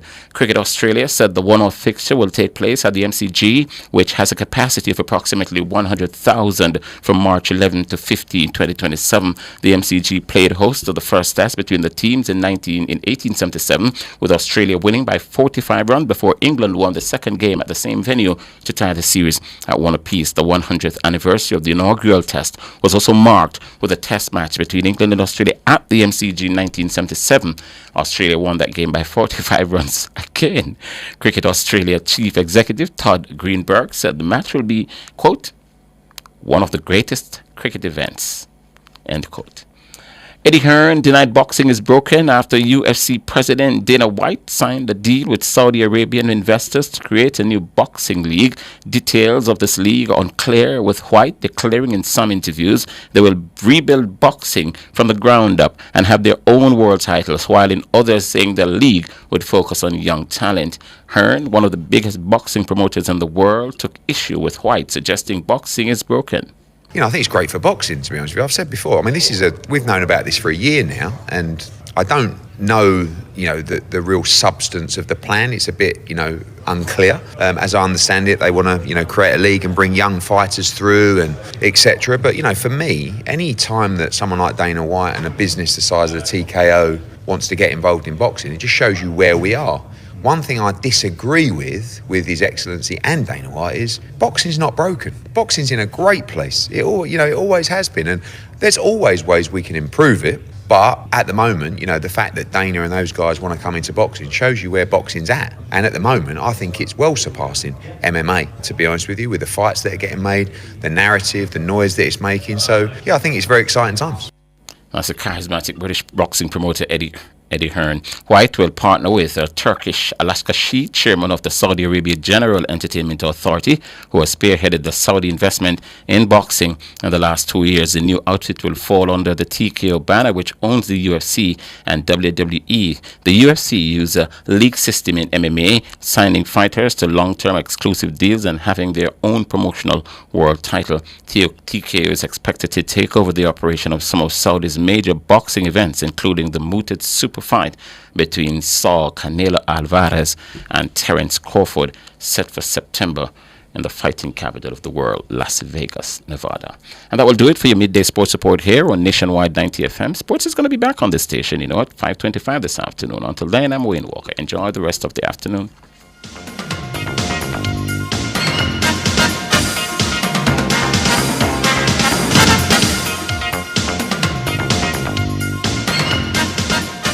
The NWC's bill-free promotion is here. Be one of 350 persons to get $20,000 water credit when you pay your bill in full every month until March 31, 2025. And there's more. Oh yes, you can win $300,000, $200,000, or $100,000 cash in the NWC's bill-free promotion if you register for e-bill and pay your bill in full every month until March 31. Conditions apply. Visit nwcjamaica.com for details. Authorized under Section 58.3 of the Betting, Gaming and Lotteries Act, a part of the NWC's bucket full of goodies. Enough power tool, big to small. Jack my figure dig the wall. Our Total Tools. Beat back a figure trim the lawn. We have everything a job demand. Total Tools. We rent them, sell them and fix them. Also give Total Tools a call. When I say home improvement, landscape construction, a Total Tools are your option. Home improvement, landscape construction, Total Tools are your option. Total Tools located at 102 Main Street, Ocho Rios, 34 Slive Road, Kingston. And lot C6 Jacksaw, St. Anne's Bay. Call us today.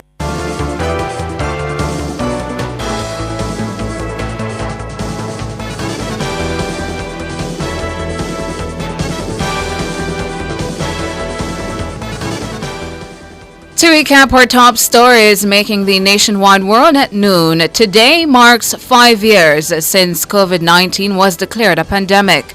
Veteran reggae singer Coco T has died.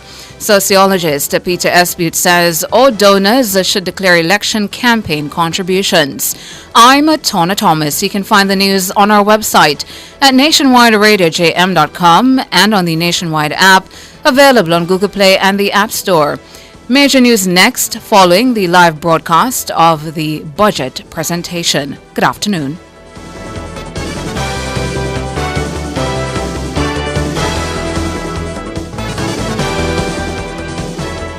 Since 2016, 156,000 more Jamaicans are working. This is more than any other time in our history. Your government is caring for you.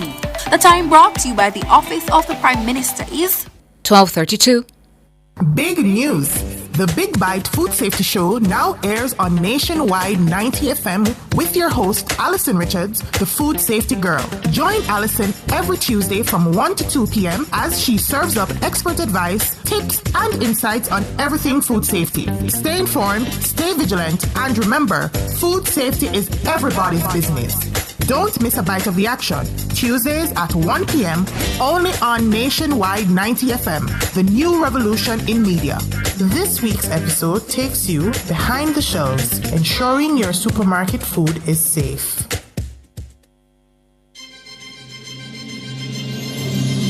Nationwide 90 FM, the station for the very latest in news and current affairs, will broadcast live the opening budget presentation by the Minister of Finance and the Public Service, the Honourable Favour Williams.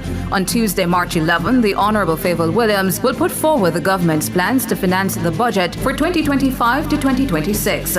That's a live broadcast of Finance Minister the Honourable Favour Williams' opening budget presentation, Tuesday, March 11 from 3 p.m. to 5:30 p.m. on Nationwide 90 FM, the new revolution in media. Due to this live broadcast, the E-Zone will not be aired on Tuesday, March 11.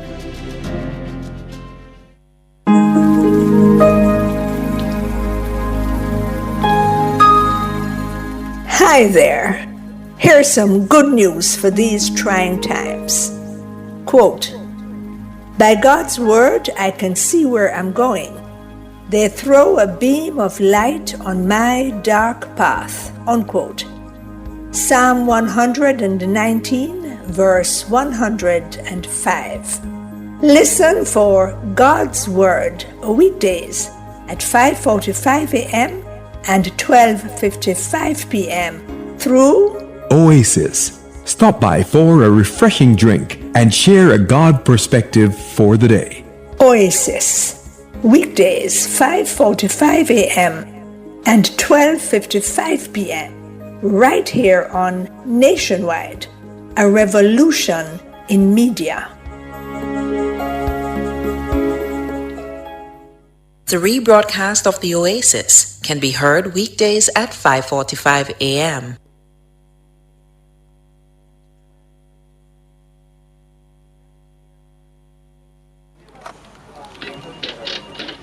But is this real? Hey Greg, come look at this. Oh my, it's happening. Mr. Daniels, the numbers keep getting bigger and bigger. Sir, the clicks are off the charts. Hello, sales? What's the emergency? 9,000 clicks in one day? 3,000 order? So how much we have left? What? I soon call you back. Mr. Nakamoto, it's Danny from Jamaica. I need 5,000 of the big ones. We're back in business. Yes, sir. Arigato. Suene, suene, suene. Amplify your brand. Let Nationwide 90 FM assist you in tapping into a captivated audience across our social media platforms. For more information, contact us at 876-630-1210 or sales@nationwidenewsnetwork.com. Businesses, companies, and entrepreneurs, let's supercharge your brand. Timeline with the stinger, Honey Bee.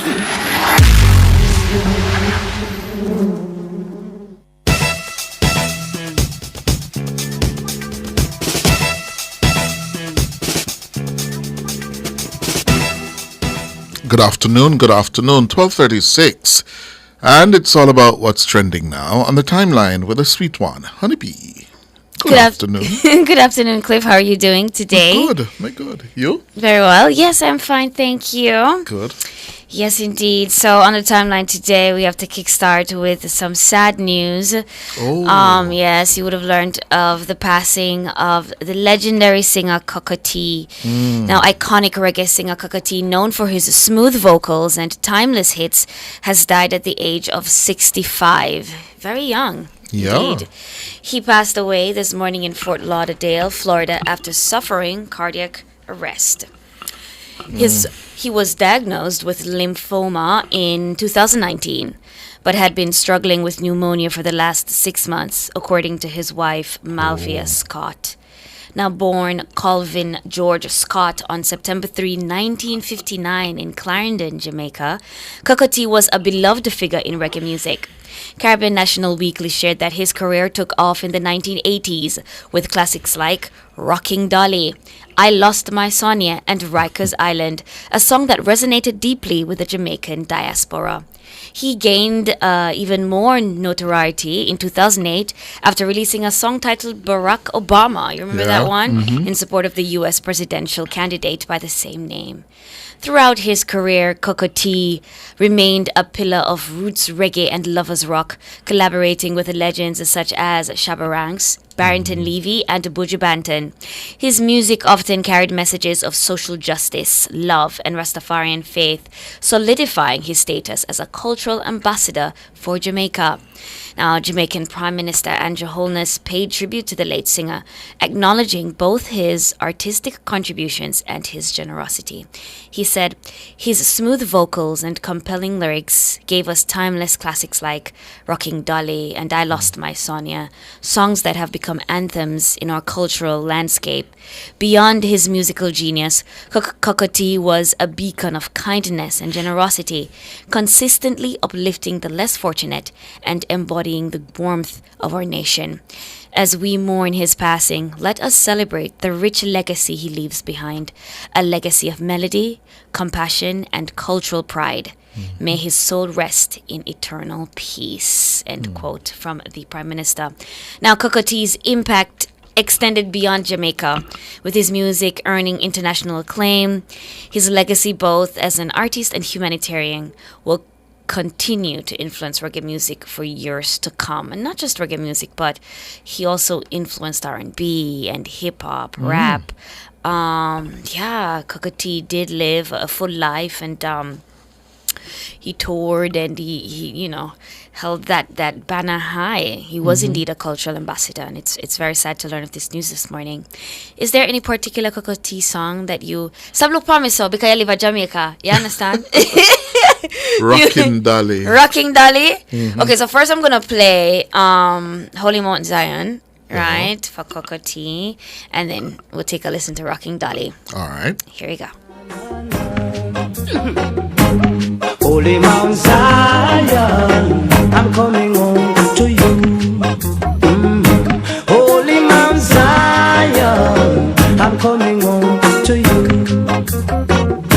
I face a lot of trials and tribulation, but through all of that I must still stand strong, giving thanks and praise to the Almighty One, and looking forward to reach Mount Zion. And I man say, Zion, I'm coming home to you. Holy Mount Zion. Rest in power in Zion. Now, Rest in power. Rocking Dolly.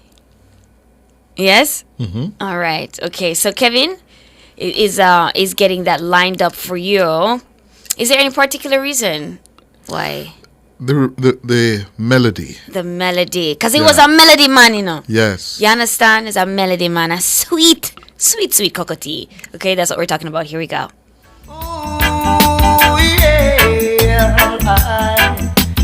Rockin' Dolly, Rockin' Dolly, I'll be your right time. When you were right, try to do the white line, Dolly. Oh, when you riding with me, you better ride timely. 'Cause me is a you don't want end up in a cemetery. Oh yes, Rockin' Dolly,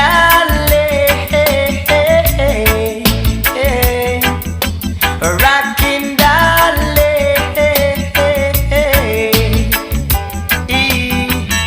Remember Tyan and a man called Rana Jade, along with the one called Cassie. Rocking Dolly. Can we line up I Lost My Sonia? You were going to say something, Cliff? I got it. I think that was his best for me. Well, Rockin' Dolly. It's just, well, the Prime Minister did mention that too as being a timeless classic, Rocking Dolly, I Lost My Sonia. So a lot of people do agree with you. But what about She Loves Me Now? Yes, that runs a good close second. Yeah, man, because my song I would have come later, you know. But let's take a listen to her, I Lost My Sonia.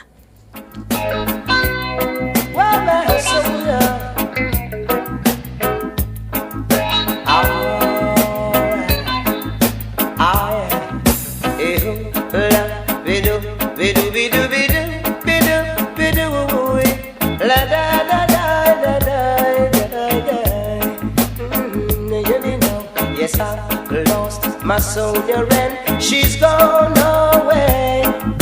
She's gone away. Yes, I lost my Sonia and she's gone away. She's gone away.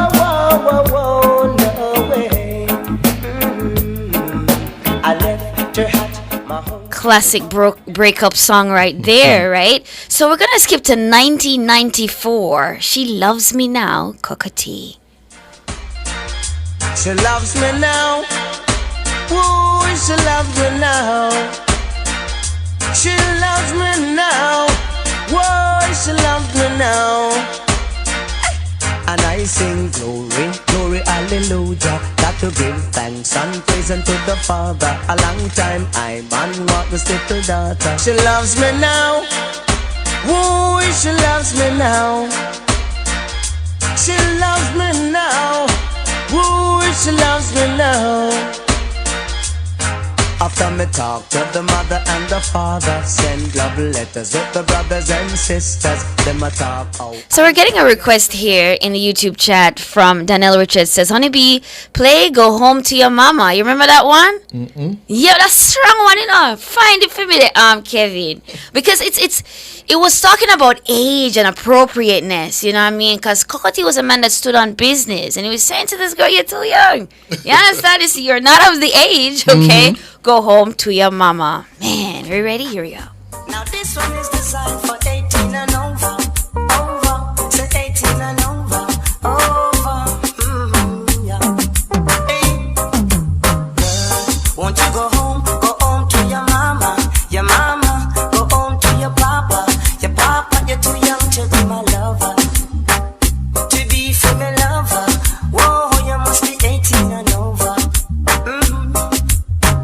I've been checking you out, but you are too young, girl. And a girl like you will cause worries into my world. Cause if I pick you up, girl, it's pain and misery for me. Cause you're a girl that is so rude as can be. Like boy, go home to your mama.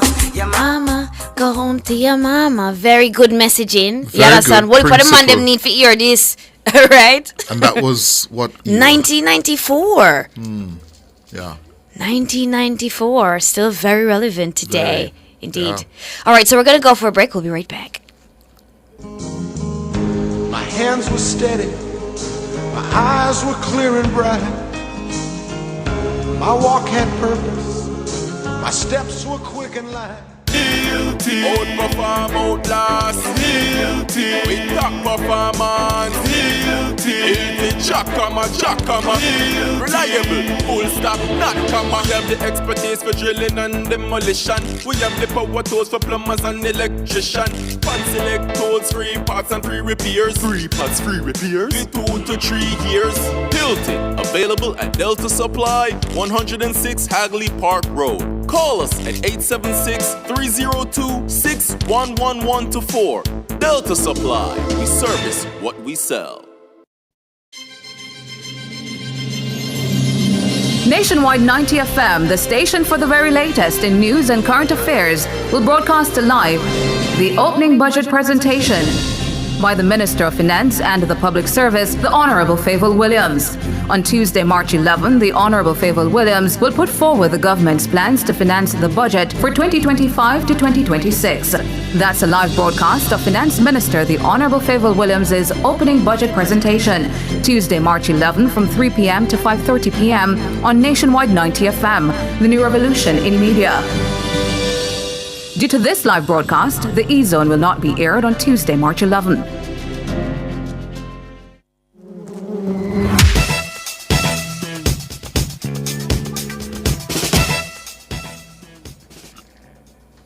Welcome back. Welcome back to Timeline on Cliff Hughes Online. I'm this thing Honeybee. He's Cliff Hughes. All right. So, a Beanie Man dominates in his first U.S. performance in 13 years. So, he recently got his U.S. visa back. And he hasn't performed there in 13 years. In 13 isn't that a long time? She's a beast, Maddox Cartel. Now, the dancehall star marked his first U.S. performance in 13 years with a scintillating set as one of the main acts for the Jazz in the Gardens Music Fest show in Miami on Sunday. Beanie, who has a strong fan base in the U.S., pulled out numerous hits as he reminded the crowd of what they've missed over the past decade with a masterclass in stage presence. So we've got a clip of it.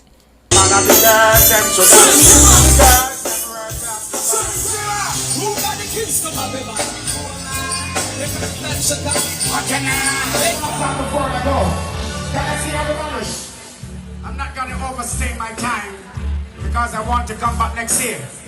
Gonna see all the people who love dance and music wave here and like this. Control, take you to the all Jamaican friends, put them up in the air. Kingston, Jamaica, Miami, that's where I'm from. Hey, control, see all the Jamaicans. Hey, control.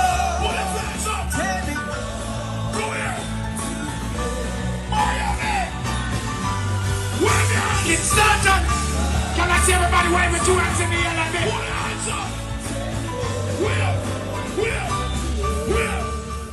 Well, Beanie showed them why he's definitely still in the running and in the conversation for King of the Dancehall. One thing you cannot take away from Beanie Man. He's an entertainer. He's an entertainer, an all-round entertainer. His stage presence is just unmatched. Like, he has that thing that Michael Jackson had where he can just come on stage and we just move one arm leg and the place just flatten. Yeah. You know what I mean? Mm-hmm. He's electric. Pick up yourself, Beanie. And I'm happy you're now touring again in the States and you're able to spread your music and do your thing. Because touring is such a major part of an artist's presence and also their revenue. Yeah. Yes. All right, moving on. Michelle Obama and her brother to launch a podcast with weekly guests. Do you like listening to podcasts? Yeah. How do you consume your podcasts? Online. Cliff, yes. But I mean, some people prefer to watch, some people prefer to listen, some people prefer to listen while they're doing something else. I prefer to watch. Me too. I prefer to watch. I really do prefer to watch. For some, I like the expressions, the context cues, you know, and so on. But some people just like to have podcasts playing in the background while they're doing other tasks. No. I feel like I miss so much like that. Or the maybe visual is more powerful. Yes, the visual indeed. Yeah, that's how we stream. So Michelle Obama and her brother Craig Robinson will host a new weekly podcast series starting this month, featuring a special guest pulled from the world of entertainment, sports, health, and business. IMO. No politics.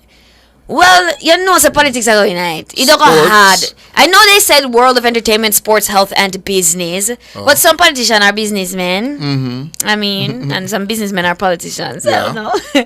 IMO with Michelle Obama and Craig Robinson will address everyday questions shaping our lives, relationships, and the world around us, according to a press release. IMO is slang for "in my opinion," right? Yes. Some of the guests slated to speak to the former First Lady Ann Robinson, the executive director of the National Association of Basketball Coaches, include the actors Issa Rae, Keke Palmer, and psychologist Dr. Orna Guralnik. So it's going to be interesting. There's a nice mix, right? Going from Issa Rae, who is a young producer, director, actor, to Keke Palmer, who's just been in the industry for a long time, who also produces, acts, was a child actor, is also all-around entertainer because she sings and she can dance too, to a psychologist. So it seems like it's going to be one of those podcasts that gives you a wide range of topics just from interesting people, you know what I mean? Yeah. Other guests include filmmakers Seth and Lauren Rogen, soccer star Abby Wambach, and so on. So it's going to be pretty full. The first 2 episodes, the first is an introductory one, and the second features Ray, will premiere on March 12. New episodes will be released weekly and will be available on all audio platforms and YouTube. So if you guys are shopping for a new podcast, IMO is there for you. Good. Yes, indeed. I suspect this could, the precursor to a run in 2028. Oh, for Michelle? Yeah. Michelle, do not run. Do not run, Michelle. You don't need to put yourself through The that. Democrats need You think she should run? bearer. You think she should run, Cliff? I don't know if she should, but I think she's going to come under a lot of pressure to run. Oh, man. It's a whole lot out. Cheese and pizza, it's stress her out. Her children are now grown. Yes, they're grown, so there is, there's not that. Obama's already done he's Right. he's maxed out, right? He's and the done Democrats the thing. need a powerful figure to rally around. And you think it should be a woman and it should be Michelle Obama? I don't know. Given the experience with Kamala, I don't know if it should be a woman again. Yeah. Because Kamala didn't make it, Hillary didn't make it. I don't know. Well, Michelle, you're right. Michelle does have the stuff, I think. I mean, I feel like her local relations or international relations, she's really a strong figure. I don't know of any scandals surrounding her throughout her public career and being by Obama's side. But at the end of the day, she will have to be fully in it. She'll have to be fully in it. For 150%. And interestingly, this may be the time. Could be. Because she's been married forever. It's not like she and Obama need more time together right now. No. They could go off, do their own projects, not see each other for a year. You know what I mean? It's fine. Nothing's going to happen. I feel like they've got a strong foundation. And as you said, the kids are grown. Yeah. Well, let's see. All right, that's where we're going to leave it for today. Thanks so much, Honeybee. Yes. Thanks to all of our callers, our YouTubers, our WhatsAppers, and our tweeps. Our producer, Norige Banton, and of course, our technical operator, Kevin Williams. We're going to make way now for Oasis with Loy Gale. See you tomorrow morning at 10. My hands were steady, my eyes were clear and bright. You've just heard Cliff Hughes Online on Nationwide 90 FM. Join Cliff Monday to Thursdays between 10 a.m. and 1 p.m. for Cliff Hughes Online. Like a rock.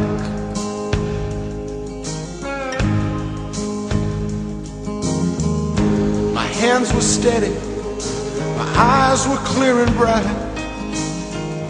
My walk had purpose, my steps were quick and light. And I held firm to what I felt was right, like a rock. Like a rock. I was strong as I could be, like a rock. Nothing ever got to me, like a rock. I was something to see, like a rock.